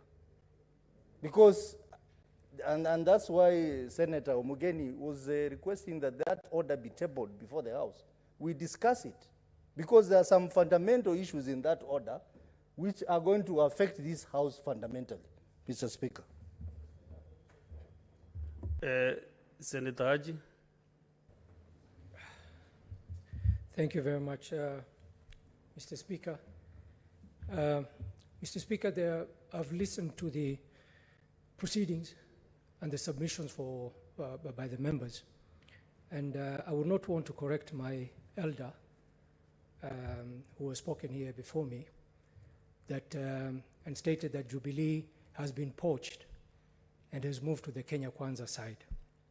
I want to make it very clear. As a ranking member of Jubilee, we have not left the Azimio coalition. And also, it is very imperative and important that we make it very clear as Jubilee members that we are founding members of Coalition Azimio. And we have invested heavily in Azimio coalition. And if anybody on our side has a problem with Jubilee, it is not for us to leave Azimio. And there is no way they can remove us from Azimio. The bone of contention, Mr. Speaker, sir, between us and our colleagues is an ideological difference that we have. We've heard here very clearly from the distinguished senator of Homa Bay when he said that they believe that the president and the Kenya Kwanza government is a legitimate government, but in their eyes, they are illegitimate. Whereas in Jubilee, we're arguing that the Kenya Kwanza government and the President of the Republic of Kenya are legitimate through and through. That is the difference. And Mr. Speaker, sir, for the minority leader to stand here and mislead the House, that the dispute is between, the minority side is between Fatuma Dulo, Senator of Isiolo, and the minority side is misleading the House. First, they came for our Public Service Commission seat. Then they came for Senator Kamar, Professor Kamar, in the House Business Committee. Now they are coming for Senator Dulo. Who is next? So should we just sit? Exactly. Should we just sit aside and watch them cannibalize the members of Jubilee one by one? And they come to this House and say that the Speaker cannot referee between the political parties, which is fair.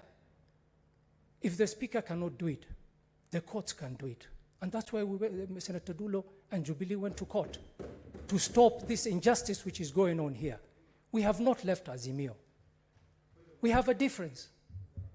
And I stood here last week and said that we should sit down as members of the coalition and iron out our differences. But the members here do not want to do that. So what choice are we left with? They cannot have their cake and eat it too. Mr. Speaker, and that's why we will stand with Senator Fatuma Dulo. They took our House. We will stand, the two of us. It doesn't matter. We will stand and we will fight our case. Thank you, Mr. Speaker. Senator Chelege, let's hear from this end. Mr. Speaker, I rise under Standing Order 190 on the Senate Business Committee and its role, Mr. Speaker, and also on the presiding of the House of the Speaker, that is Standing Order number 18 and 19, and also Standing Order number 17 on the conduct of the business, Mr. Speaker. Mr. Speaker, the issue, you have given a ruling that you shall communicate. It is only fair that if there is any decision, and I'm surprised because my friends here, including Senator Otsozi, are alleging that they have not seen a court order, including Senate Minority Leader. Yet Senator Sifuna, Mr. Speaker, if you are keen, he was waiving a court order. So, and you used it when you are presenting yourself, through you, Mr. Speaker, just protect me so that I prosecute my point, is that this intellectual dishonesty is unfair, Mr. Speaker. Because you have given a ruling, why are they challenging your authority? Yet they want your authority to use to prosecute the agenda, Mr. Speaker. And therefore, Mr. Speaker, it is out of order. If there is any issue, Mr. Speaker, you don't sit alone in Senate Business Committee. The membership of Senate Business Committee includes the Speaker as the chairperson, the Senate Majority Leader, the Senate Minority Leader, the Senate Majority Whip, and the Senate Minority Whip. So if there is any issue that it needs to be tabled or to be prosecuted through the normal procedures, Mr. Speaker, it should be through the Senate Business Committee where you preside over, Mr. Speaker. They should not make the country believe as if the decisions you make in this House, or even now you carry order of business in this House, is because as Senator Katuri Murungi, not as the House of the Speaker, which is Senate Business Committee, Mr. Speaker. And I want to say, to go on record, Mr. Speaker, that even Senator Oburu Odinga has alleged that we are poaching. I don't know whether that is parliamentary or not. But the point is that, Mr. Speaker, as Kenya Kwanza and as a ruling coalition, Mr. Speaker, we need to be honest with this country. Because if we are not respecting the rule of law, Mr. Speaker, then why are we here, Mr. Speaker?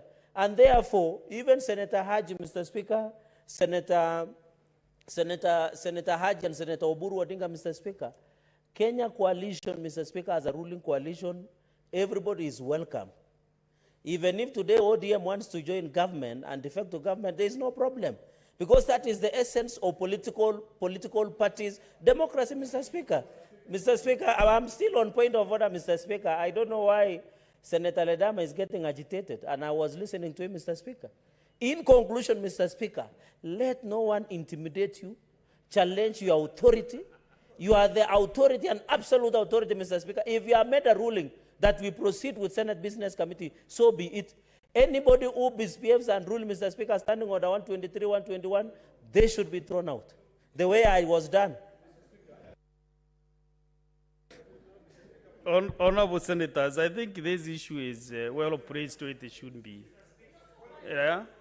I want to give Senator Onyonka 1 minute and we conclude this matter. Mr. Speaker, thank you so much. I really beg you, sir, that I'm beginning to be very discouraged being in this house because I hardly get an opportunity to speak when I have to. And my seniority should give me precedent. Thank you. Mr. Speaker, under the Powers and Privileges Act, if you sit and look at what that act talks about, you as the Speaker of this House has no business discussing or deliberating the issues which are taking place between Jubilee and the Azimio coalition. Mr. Speaker, I really want to congratulate my brother Mungatana. You've been in this house for a very long time. What you have said today has made me have extreme amount of respect for you. Let us not sacrifice this house on the expediency of the political wars that are taking place in this country. Let us protect this house because, Mr. Speaker, this house is protected for me to come and discuss anything, particularly issues of national interest. And I may not be able to speak them out there because somebody may sue me and say that I have actually destroyed the name and made allegations against them which are not true and they're all false. But this house, the privilege and the protection that I have in this house allows me to discuss anybody and anything so long as it's within the law. That is the standing orders and the Constitution. Mr. Speaker, I want to beg with you, be greater than many of us, be greater than even yourself. Make a ruling that protects the Senate. Allow the two parties to go and fight out there, but allow this house to be independent and for the house to do what it is legitimately meant Senator to do. I gave Thank you, guidance Mr. Speaker. to the way forward. I did that. And I want us to make progress. Kindly, next order. Next order. Next order. Order number 6, notices of motion. Senator Waume Wamatinga.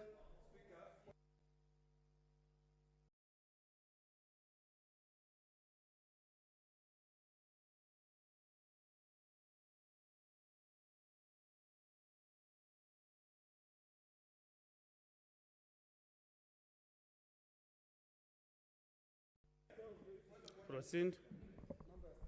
Thank you very much, Mr. Speaker, sir. I allows to give. Yes. I think, Mr. Speaker, sir, You know, Senator I Orekina, think you the cannot taxpayers do the whole process. sent us here to talk about these I've things. given you a lot of time to air your issues. It is. And I gave guidance on way forward, what we need to do. We cannot live on one standing order from 2 p.m. There is nothing new even you are quoting. There is nothing new. Quote. Just a minute, Senator Wamatinga. Which is standing order? Yes, proceed on what? Mr. Speaker, I rise on standing order number 2 on interpretation of the standing orders. Mr. Speaker, let us not act as if we just dropped out of school yesterday. We are guided by this standing order, Mr. Speaker. These standing orders, Mr. Speaker, define what a whip is, Mr. Speaker. And what you're being invited to, Mr. Speaker, is by the chair violating these standing orders. Standing order on interpretation says a party whip means a senator designated by a parliamentary party as the party whip for the purpose of transaction of business in the Senate and includes the majority whip and minority party. In the interpretation, it further defines a parliamentary party And I will read it, Mr. Speaker. Mr. Speaker, a parliamentary party, and I'm happy to read it here on interpretation, means a party or coalition of parties consisting of not less than 10 senators. Mr. Speaker, seriously, if we cannot respect our standing orders, if we cannot respect our standing orders, what exactly are we doing? What example are we showing to future leaders? So what is Mr. out of order now? Mr. Speaker, I do not want to say the chair is completely out of order, but I just want to say that by violating this standing order. Who has violated the standing order? Mr. Speaker, the chair, unfortunately, with all due respect, is violating the standing order. You're out of order, Senator. Mr. Speaker, I have indicated clearly next that order. he's violating the standing order. Next order. Mr. Speaker, next order. With all due respect. Oh, Amatinga, proceed.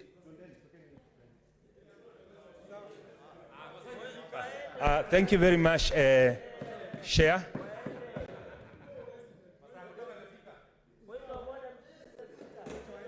Mr. Speaker, sir, proceed. I arise to give notice of a motion enhancing highway safety and conveniency that I and Senator Mohammed Faki together felt that we should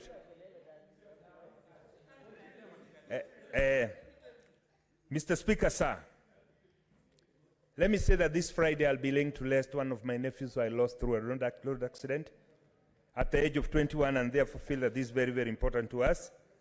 That aware that 67% of the road crash fatalities and injuries in the country comprise of economically and productive age groups between 15 and 64 years, and that the importance of good post-crash care reduces death and disability, and the suffering of the road crash survivors creates the urgent need for an effective emergency medical care system and elements and process on our highways.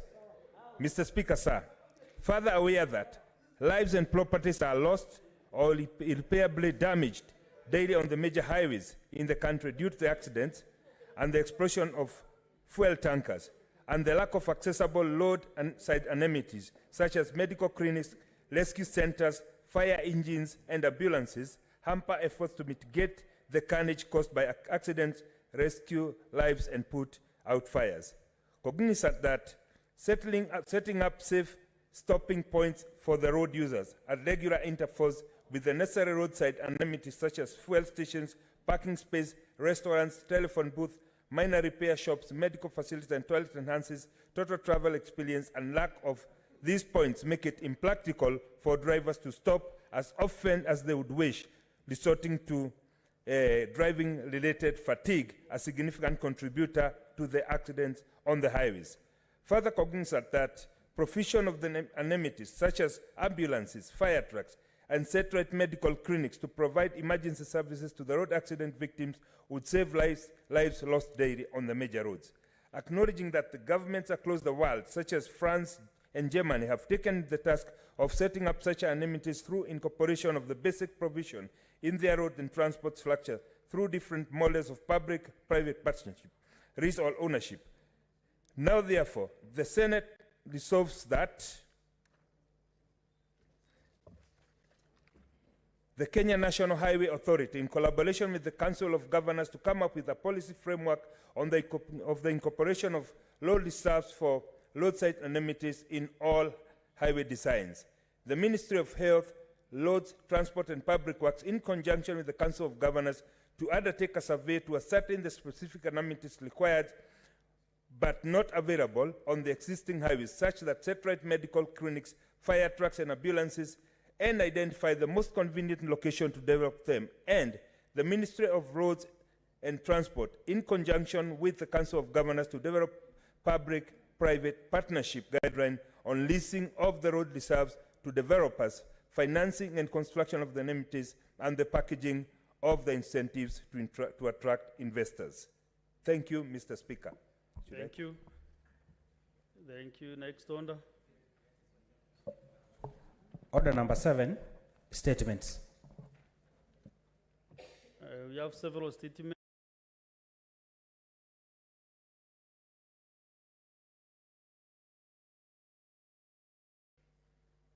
If you still have some energy, or you can wait for the next one. Thank you, Mr. Speaker. I arise on the request for a statement on the form of Form 1 intake in the country. Mr. Speaker, sir, I arise pursuant to Order 53, Section 1, to seek a statement from the Standing Committee on Education regarding the Form 1 intake in the country. In the statement, the committee should outline the criteria for selection and procedure followed in enrolling students in Form 1 in Kenya. State the efforts that are taken into consideration when allocating Form 1 position to a student, giving reasons why students are seldom enrolled to the schools they select. Explain why these students, some of whom are 14 years old or younger, are made to travel extra long distances across several counties to join Form 1 classes, yet they are equally good schools within their counties. Fourth, provide details of what happens to Form 1 positions when students fail to report to the schools they had been selected to join. 5, clarify whether there are any plans by the Ministry of Education to streamline the procedure in order to ensure a better process during future Form 1 selections. Mr. Speaker, sir, this is a very, very important affair, and we would want the Committee on Education, owing to the fact that some of the people are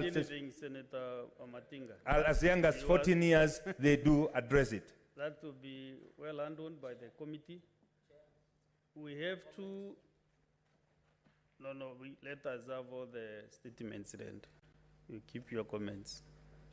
We have two statements from the Senator for Kisumu County, Professor Odhiambo. Thank you, Mr. Speaker, sir. I have two statements this afternoon. Mr. Speaker, sir, the first statement is on disaster preparedness in Kisumu County.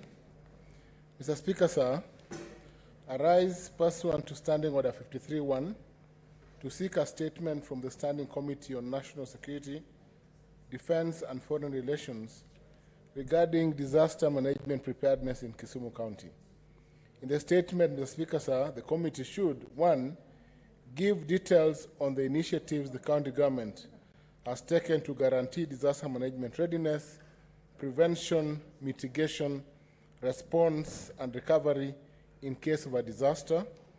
Secondly, Mr. Speaker, sir, state whether the county has a well-equipped firefighting brigade with an adequate and well-trained staff complement capable of managing disasters in the county, noting that in the recent past, the county has been faced by fire disasters in trading centers such as Katito, Paponditi, amongst others, most of which received no response from the county government.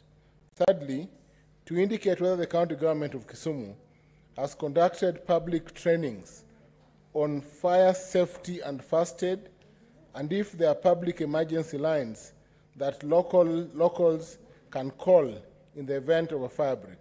And lastly, list the number of fire-related disasters in Kisumu County in the past 12 months, stating the nature of the response by the county fire department and the amount of loss and damage that impacted and that the people have suffered. Thank you, Mr. Speaker, sir. Mr. Speaker, sir, my second statement is on the invasion of the Ahero rice fields by Quelea birds in Kisumu County. Mr. Speaker, sir, I rise pursuant to Standing Order 53.1 to seek a statement from the Standing Committee on Agriculture, Livestock and Fisheries on the invasion of the rice fields by Quelea birds in Kisumu County. In the statement, the committee should, 1, appraise the Senate of measures put in place by both the national government and the county government of Kisumu to control the invasion of rice fields of a Ahero irrigation scheme by thousands of Quelea birds that are destroying hundreds of acres of rice plantations each day. Secondly, to state the measures in place to compensate farmers in Ahero irrigation scheme whose rice plantations have been destroyed by cholera birds, noting that rice farming is the only means of livelihood for residents of Ahero and Kano. Thirdly, to state the efforts put in place, if any, to improve rice production in Kabonyo, Kanyagwal, and Ahero schemes. And lastly, to outline preventive measures and policies, if any, that the ministry has put in place to contain killer birds in order to ensure that rice farmers' hard efforts are in future not ruined by birds. Thank you, Mr. Speaker, sir.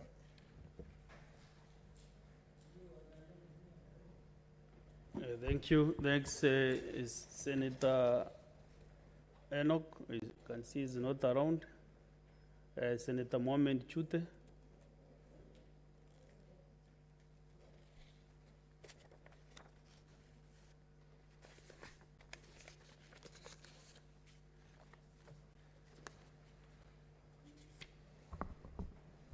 Thank you, Honorable Speaker.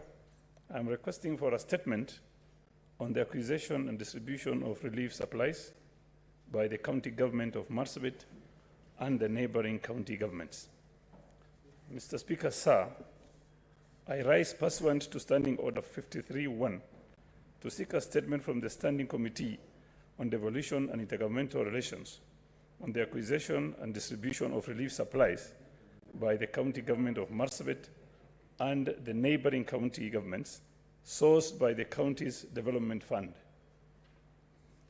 In the statement, the committee should, 1, disclose the nature, type, quality, packaging, and price of the relief supplies distributed to the residents of Marsabit, Mandera, Isiolo, Wajir, Samburu, and Turkana counties that have been severely affected by the drought.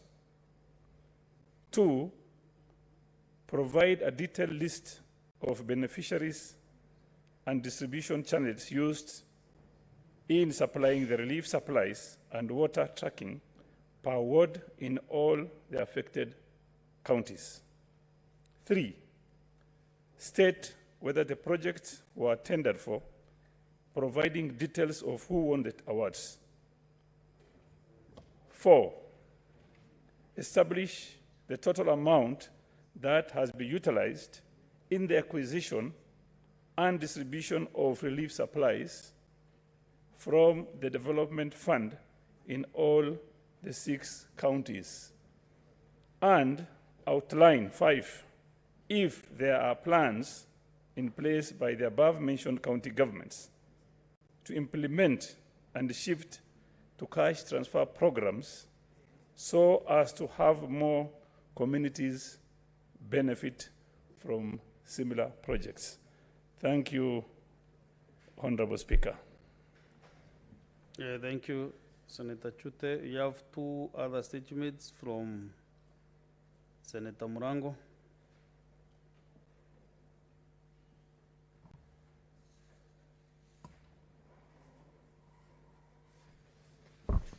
Thank you, Mr. Speaker, for giving this opportunity. I rise pursuant to Standing Order 53-1 to request for a statement from the Standing Committee on Trade, Industrialization and Tourism on the ownership, status and revival of Moya cotton ginnery. In the statement, the committee should, 1, provide a status report on the ownership of the parcel of land occupied by Moya cotton ginnery, detailing the acquisition process of the land, its acreage, and the legal ownership. 2, inform the Senate of the governance and administrative structures of Moya cotton ginnery before it corrupts. And 3, state measures, if any, the government has put in place to ensure that the Moya cotton ginnery is revived to cater for the renewed interest in BT cotton growing in Kirinyaga County, resulting from the need to diversify to more resilient crops variety due to ground bombing. Mr. Speaker, the second statement, again on the same Standing Order 53-1, I stand to seek the statement from the Standing Committee on labor and social welfare regarding the registration and welfare of people living with disability, PWD. In the statement, the committee should, one, state the number of persons registered with the National Council for Persons with Disability, NCPWD, as living with disability from the year 2022 to date.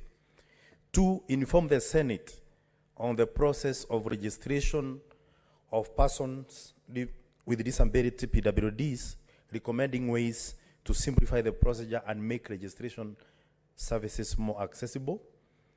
Three, outline the criteria used by the government to distribute assistive devices to PWDs, stating why a number of disabled persons still lack access to the necessary assistive devices, and further spell out measures, if any, put in place to ensure PWDs get assistive devices and attendant health services for their various forms of disability. And lastly, explain the cause for the increased number of people living with disability begging on the streets of major towns and urban areas across the country, and the steps being taken by the government, if any, to provide them with the necessary social assistance. Thank you, Mr. Speaker. Okay, thank you, Senator Geduku Joseph.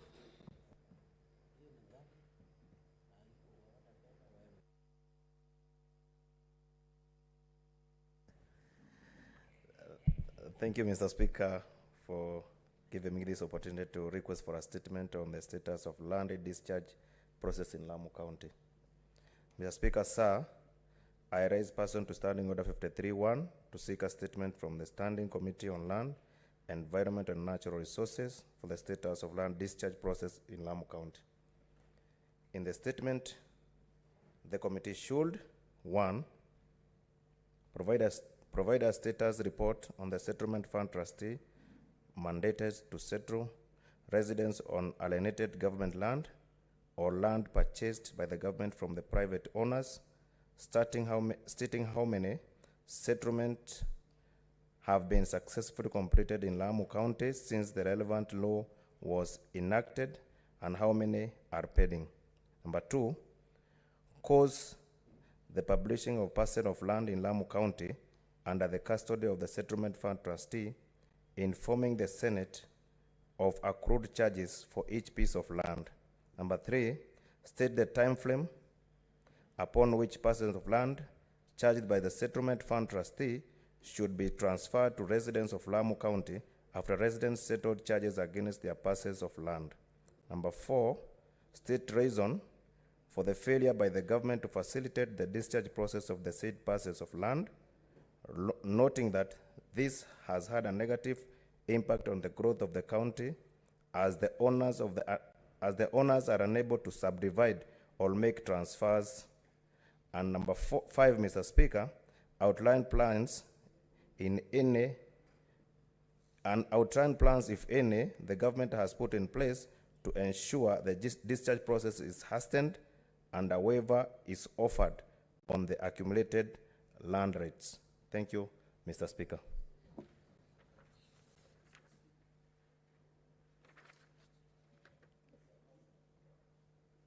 Senator Perez Obiko, do you have a statement or yeah, sorry? Yes, proceed. Thank you, Speaker. Speaker, I arise on Standing Order 52-1 to make a statement on an issue of general topical concern, namely the unacceptable excessive force on disciplinary measures meted against our children by uncouth individuals. Mr. Speaker, children are a blessing who bring so much joy to their parents. The community and indeed the nation as a whole also considers them as an important asset.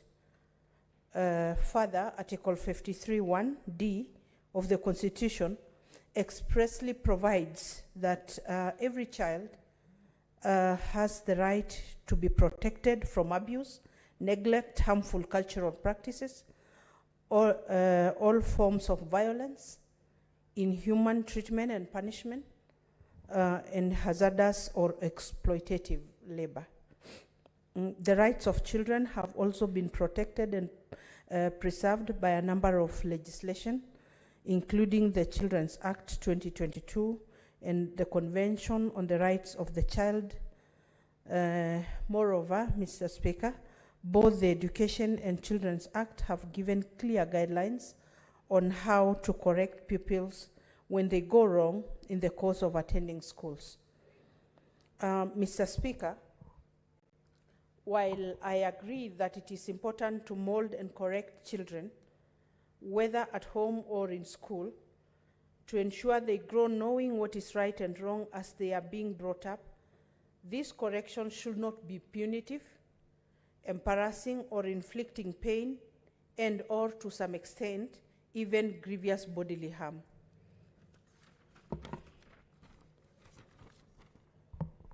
Mr. Speaker, there are three cases that have occurred over the recent past, which have greatly disturbed me and have led to this statement.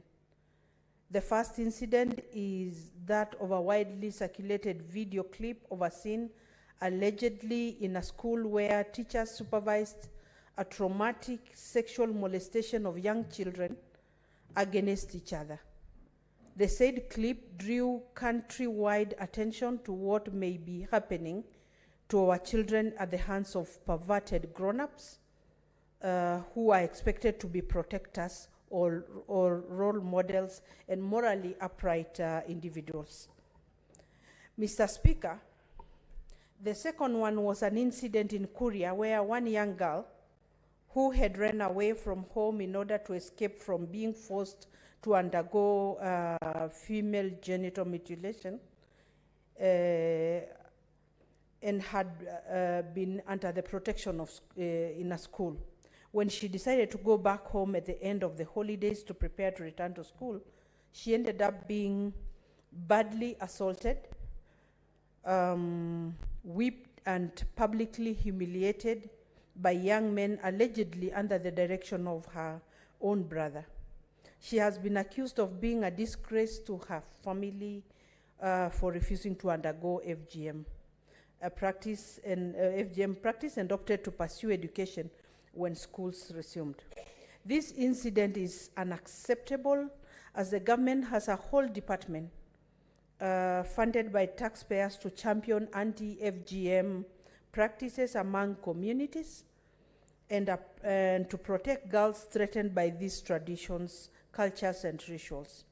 Mr. Speaker, a third incident that came to the public attention happened in Kisii area where a young man is bound up with ropes and whipped in front of a girls' parade in school as a punishment. Mr. Speaker, the scary question is, how many more graphic, horrible crimes against the right of children have gone unnoticed, unreported, or intentionally covered up? Whereas the above incidences may appear isolated and remote, it has prompted my concern regarding what kind of punishment is right. Mr. Speaker, what amounts to adequate correction, both within schools and in community environments? Mr. Speaker, I wish to condemn these heinous acts in the strongest terms possible. The acts have obviously traumatized the victims and may have permanent effect in their lives. Teachers, boards of management members, parents, and society in general should be dependable role models, mentors, and good moral champions to ensure such incidences do not continue happening in our society. We cannot stand by while children are brutalized and traumatized in the name of administering punishments. Mr. Speaker, let parents, guardians, and school administrators have compassion while correcting the children under their care whenever they err.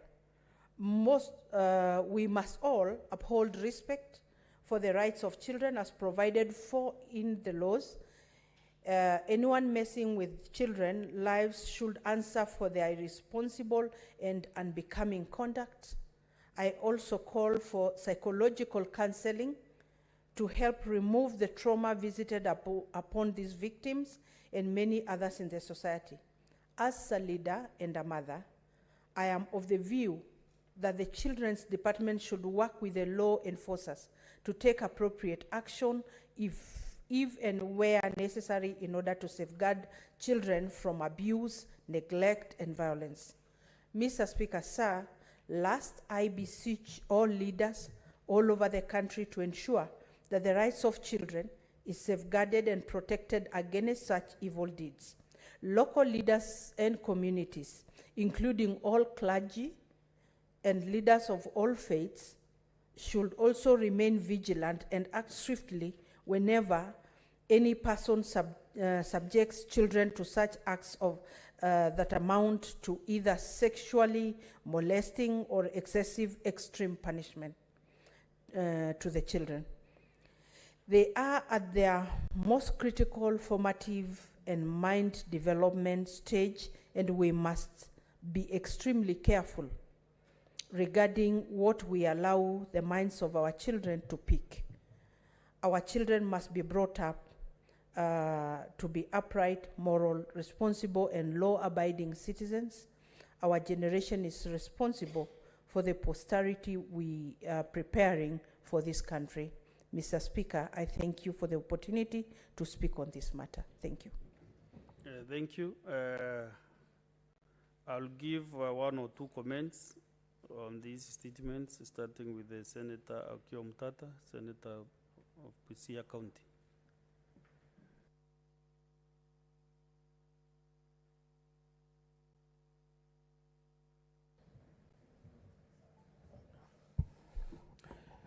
Thank you, Mr. Speaker, sir. Before I make my comments, allow me to recognize the presence of my constituents.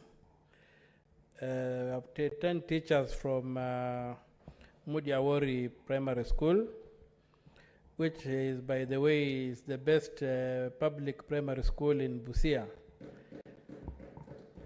So feel most welcome, and they are here by courtesy of the eminent retired former Vice President, the Honorable Mudiawori, who decided to give them a tour of the city in recognition of their performance.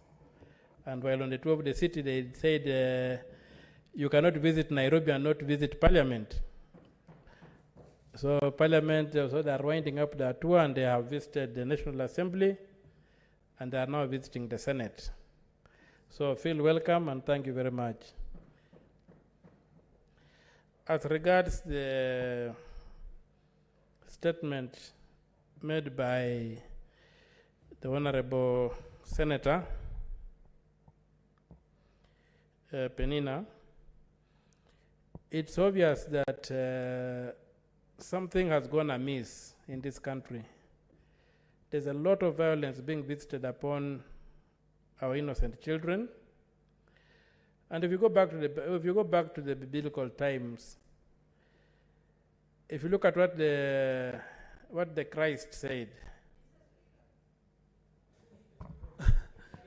what is it, Senator Perez Tobiko? Yes, Perez Tobiko, Senator Perez Tobiko. Okay. Yes, if you go back to the biblical, to the New Testament, the Christ himself looked at children and said, to them belong the kingdom of God. So if we don't look after our children, we cannot claim to be Christians, or we cannot claim to be believers in anything.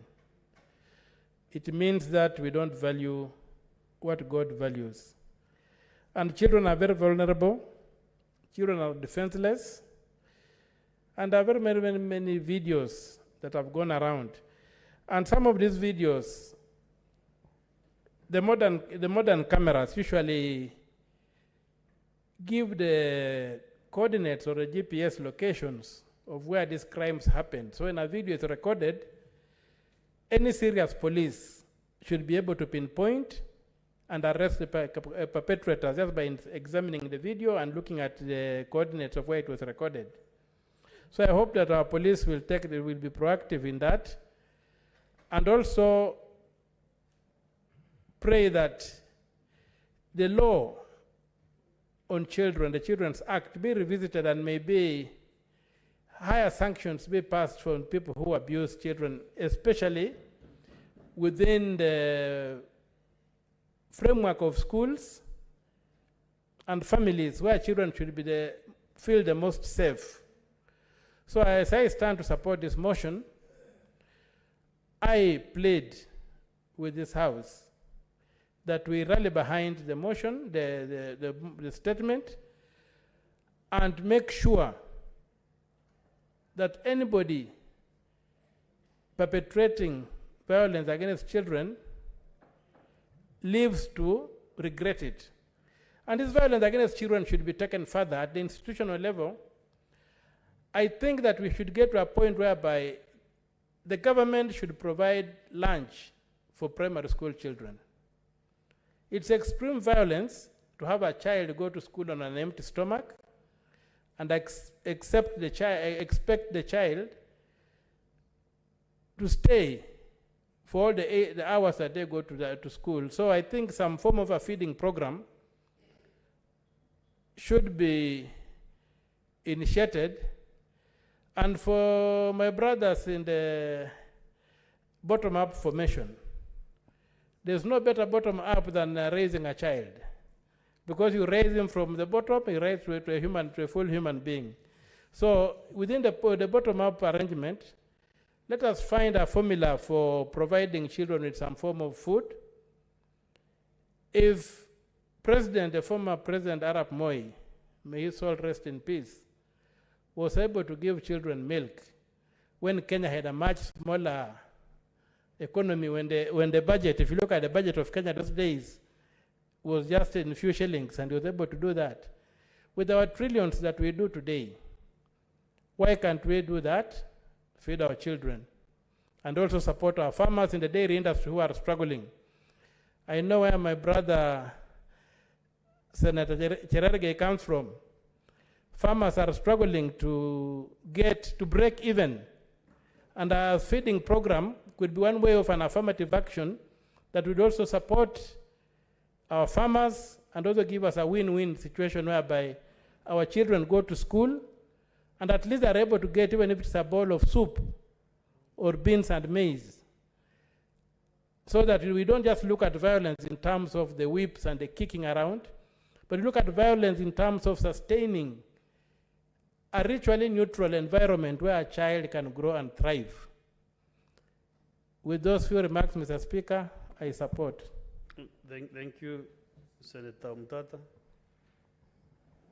You know, we are limited by time. I want to give maybe one more senator. Senator Cherargei, you have done enough today. Let us give another senator, Senator Mutinda. That is enough for the Nandi people, what you sent in the early afternoon. Okay, proceed.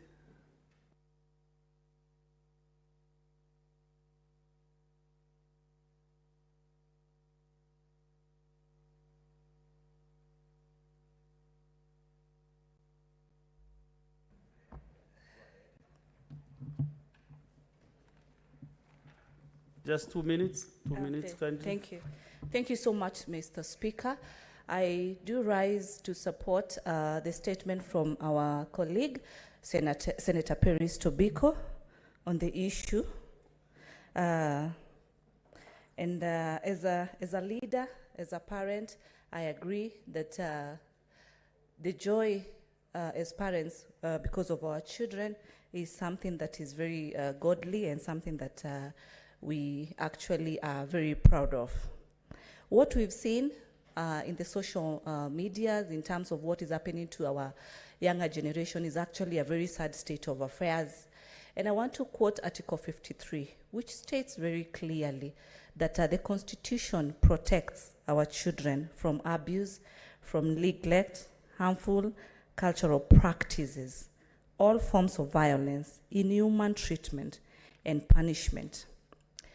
And I would want to really humbly ask our authorities, as Senator Mtata has indicated, that these culprits can actually be apprehended and the justice be done to these children and sets an example to the generation that is coming up and thinking that this can just go free. Action needs to be taken. If it's not taken, and hence, Mr. Speaker, that is how we continue seeing children in our institutions of learning banning schools. If we do not take actions, if we do not actually condemn this much further, then we are going to get into more critical situations that we cannot even be able to get out. So to support Senator Paris on this statement, I urge that the law takes its course, the police be able to take action, and to the parents and to the learning institutions where we take our kids for the knowledge that they need to have. It is a high time that we also know as a country, we are in the year 2023. Things have changed, yes. We are in a very digital space with all the sort of gadgets that we have. We cannot say that we're going to deny the modernity that is in place, but at the same time, as parents, let us try and offer more time to our kids, be able to communicate the morals for the betterment of our future generation. Thank you, Mr. Speaker. Okay, let's go to the next one. What is it, Senator Boni?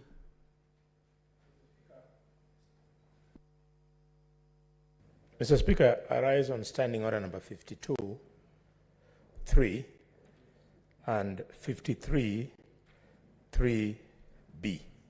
Mr. Speaker, just like today, week in, week out, from the last session, you have been referring these statements to committees.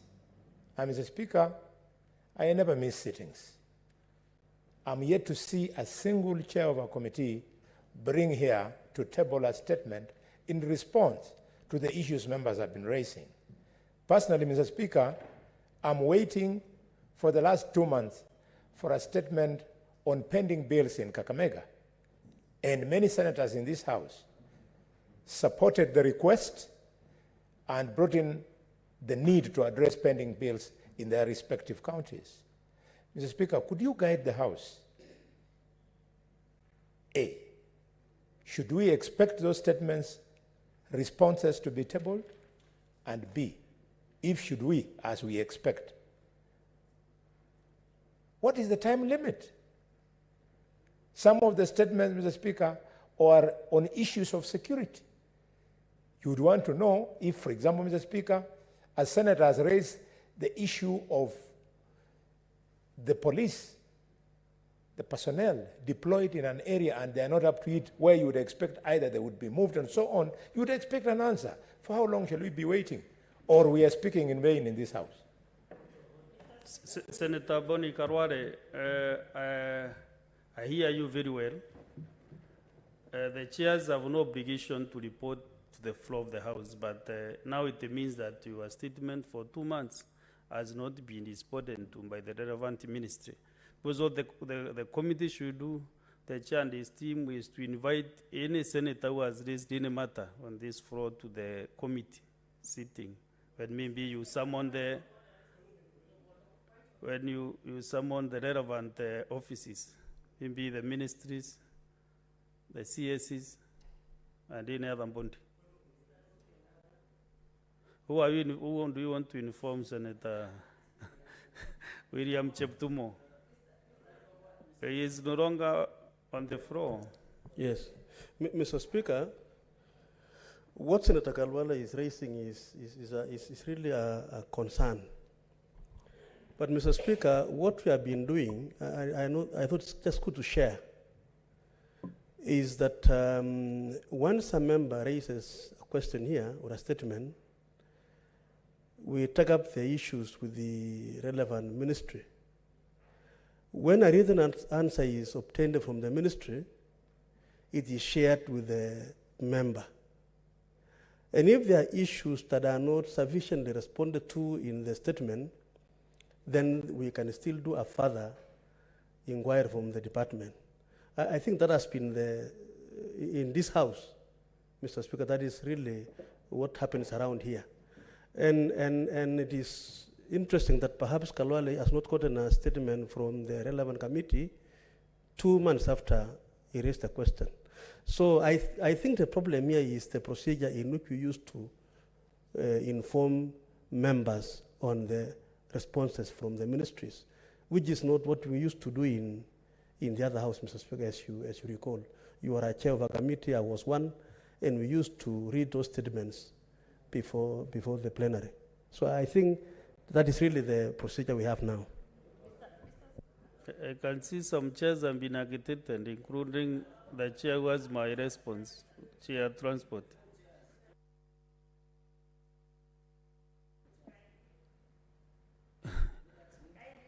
Mr. Speaker, 1 minute each, I'll give you. I do not purport to speak on behalf of the other chairs, because of course you are the chair of the chairs.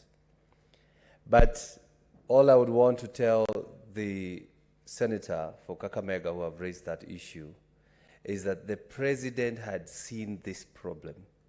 And that's why he proposed that we should be having ministers or the CSs at the floor of this house so that they can be answering questions with the speed that is required. Mr. Speaker, I think before pointing for any other chairman, because of course in my committee, those who have requested statements have been written for, so that they can appear before the committee and see the responses that we have before we table them in this house. It's better we sit down as a Senate, even without waiting for the National Assembly, that we come up with the right procedures so that we can be inviting those CSS in this house to answer those questions. Mr. Speaker, I'm saying that because, and that's why I had a standing order waiting for your eye. For example, we do have a statement that was raised here by the Senator for Embu on the issue of delocalized teachers, Mr. Speaker.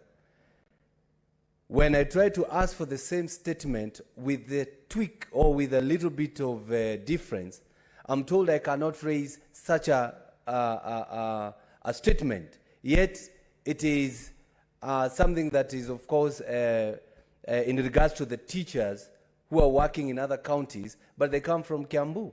Mr. Speaker, my teachers are suffering in Narok. My teachers all the way from Mount Kenya are suffering in Narok. But we cannot ask that statement because somebody asked that statement 2 weeks ago or 2 days ago. Yet that statement has not been answered to here.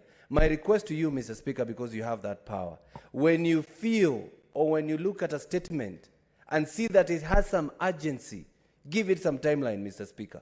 Tell the chair to give that answer within specific timeline, Mr. Speaker, so that we can have some statements that are answered or reported back to the House with the immediate effect. Thank you very much, Mr. Speaker. Thank you. I'm constrained with time, so I want to give Senator Ngururi 1 minute, kindly.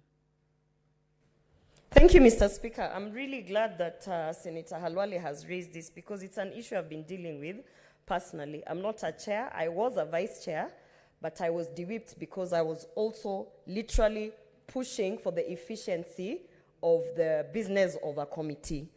I personally brought a statement, several statements to the floor of the House actually, concerning, some of them were issues on the Safaricom registration, issues on protecting Kenyans' data.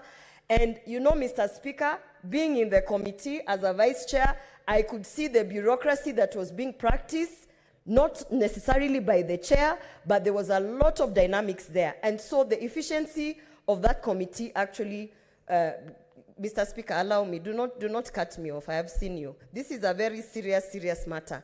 And so therefore, I want to say, Mr. Speaker, if we are not going to give timelines, because can you imagine a statement I raised on registration of SIM cards last year has not been dealt with? A statement I raised on issues of ICT and protection of data, a simple thing such as actually just seeking information. We did not even deal with it. And the only thing that happened to me, Madam Speaker, is that I was de-whipped. And I was removed from that committee because I kept on demanding that the efficiency of the secretariat has to be put, into account. So, Madam Speaker, as we are dealing with all these statements, in fact, I've now learned I'm no longer bringing statements to the House.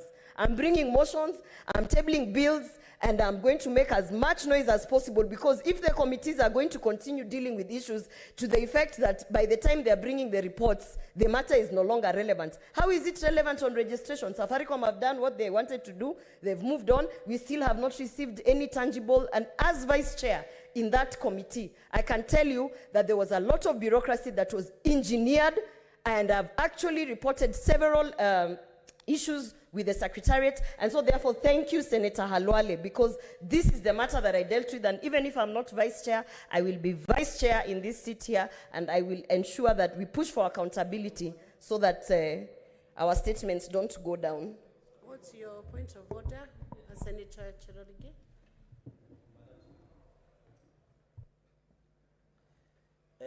Thank you, Madam Speaker. Not a change on the chair. And congratulations. I can see you are wearing our party colors. Madam Speaker, when you look at the Secretariat, and I need guidance on this. Madam Speaker, when you look at Standing Order 52 and 53, 53(3)B, the Speaker may allow comments in relation to the statement for not more than 15 minutes. I'm saying this, Mr. Speaker, Madam Speaker, being aware that we are past statement hour. Number two, which I need your guidance. So Kenyans and everybody should know that when we give comments or when we write on statements of our colleagues, Mr. Speaker, it is provided under the standing orders. Number two, Madam Speaker, Standing Order 53(3) Part 4B.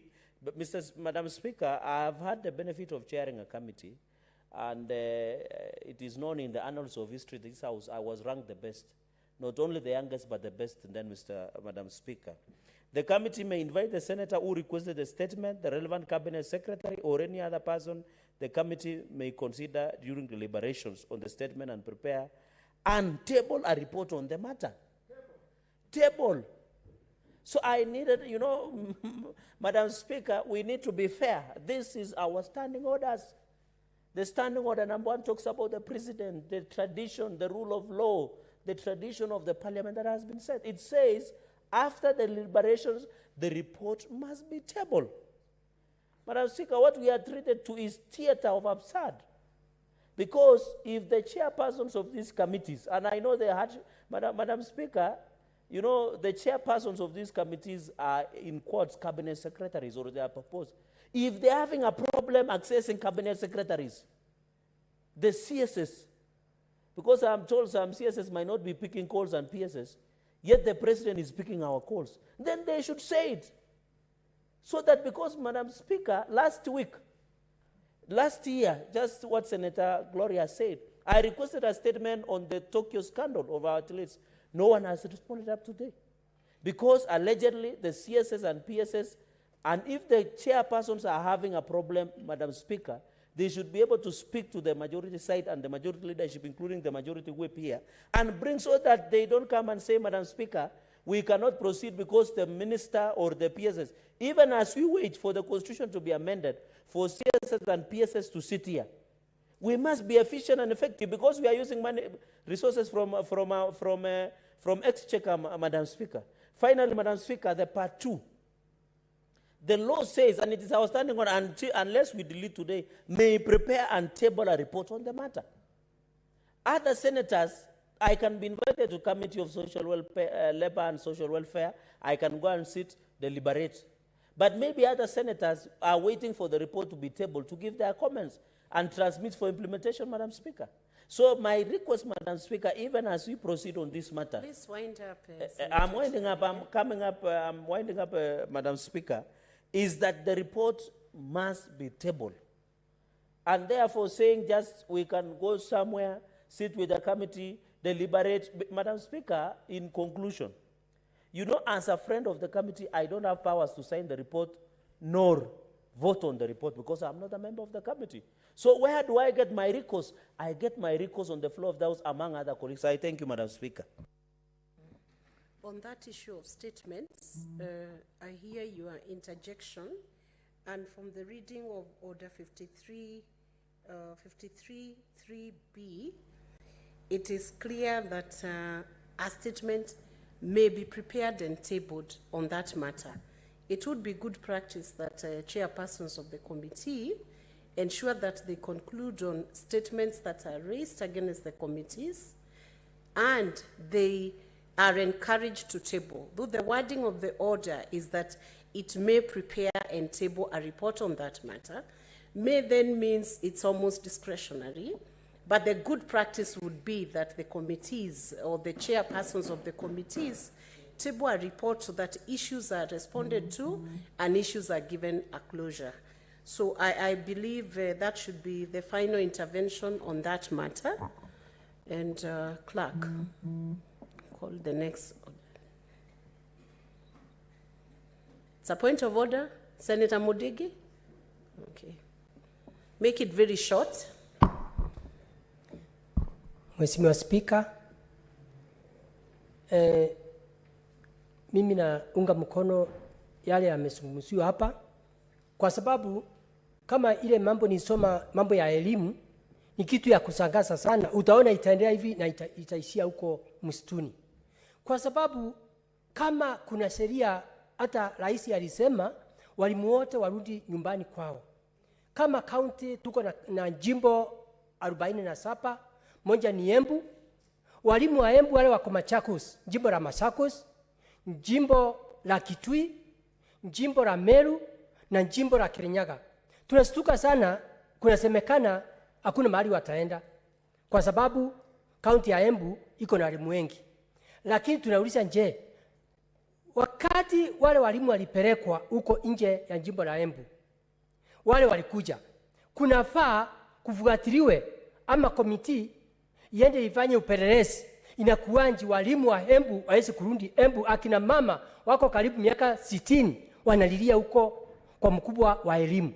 Kwa hivyo nauliza tufuatilie vizuri ndio walimu wa Embu waese kurudi, si ati kwa kupiga makoti, lakini tunajua kama haitafanyika katika Embu tutaenda kwa hiyo ofisi ya walimu na tutafoma na hakuna mtu atasimamisha sisi, kwa sababu ni aibu kubwa sana. Kama kulikubaliwa, si wale vile TSC ilipeleka wale iwarudishe na wale wengine waende nyumbani kwao. Asante, Madam Speaker. I doubt whether that is an intervention or a point of order you are raising, but the point is noted. I doubt if that is a point of order. But I think the idea should be for the chairpersons of the committees to respond and do their work. And they should be encouraged to take stock of all the statements that have been tabled since the commencement of this House and proceed to make sure that we can widen up those issues that have not been responded to as a House. Clerk.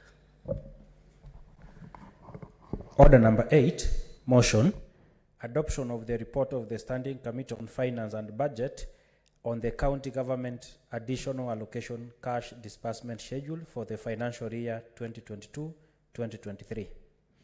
Call upon the chairperson, Standing Committee on Finance and Budget, to move the motion.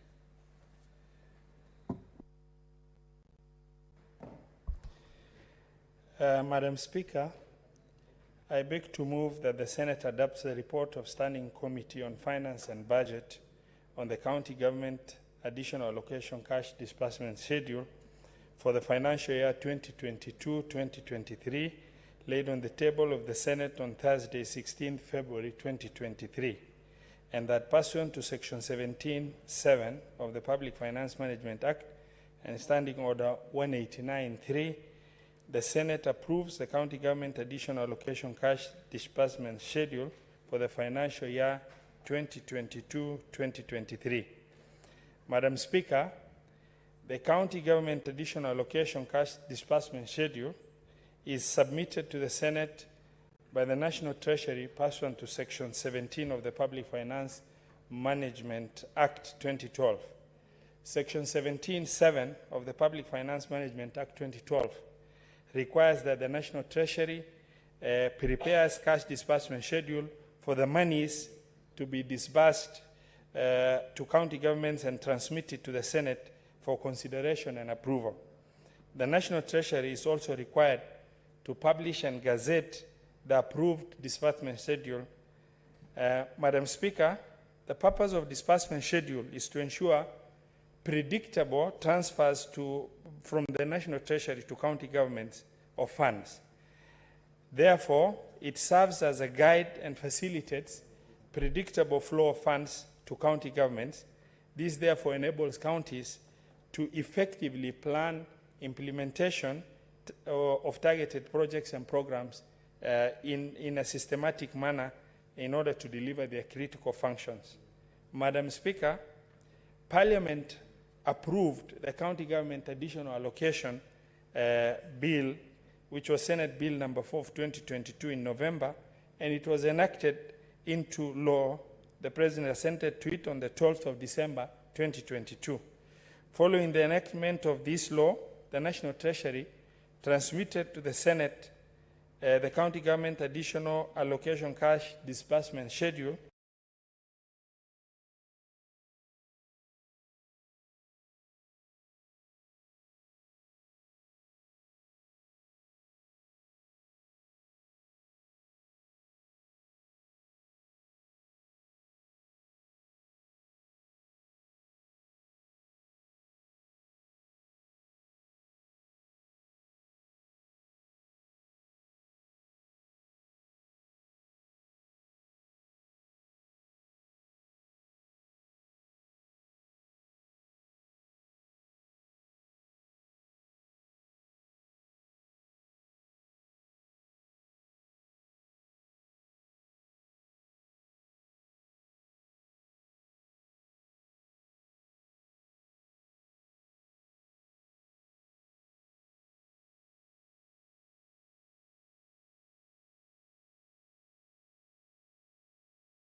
Madam Speaker, the committee considered cash disbursement schedule and observed the following: that the disbursement will be made in 2 tranches as commitment was made by National Treasury to be done 15th of March 2023 as well as 15th of April 2023, so that within the financial 2022-2023, the disbursement can be realized. With only 4 months remaining, to the end of the financial year, the county governments also need to expeditiously do the appropriation act in order to facilitate the flow of those funds. The disbursement of conditional allocation finance from the national government share of revenue also, we have noted, as it has happened before, will be subject to funds revenue collection of national government. The National Treasury, lastly on the observation, should comply with the schedule as they have indicated to make sure that within the remaining few months of the financial year, the 2 tranches as promised should also be realized. There is need for also the Senate as well as the county assemblies to tighten the oversight on these funds. Madam Speaker, the committee recommends the following: that the Senate approves the county government additional allocation cash disbursement schedule for the financial year 2022-2023, tabled in the Senate on the 14th of February 2023.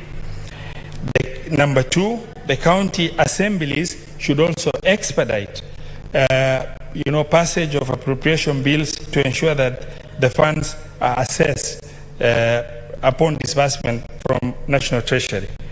And the National Treasury should adhere to the approved disbursement schedule and the proposal they gave of disbursing the entire amount in 2 tranches as required. Madam Speaker, finally, the committee acknowledges National Treasury's effort for the submission of county government additional allocation cash disbursement schedule, which is critical requirement for execution of county government budget.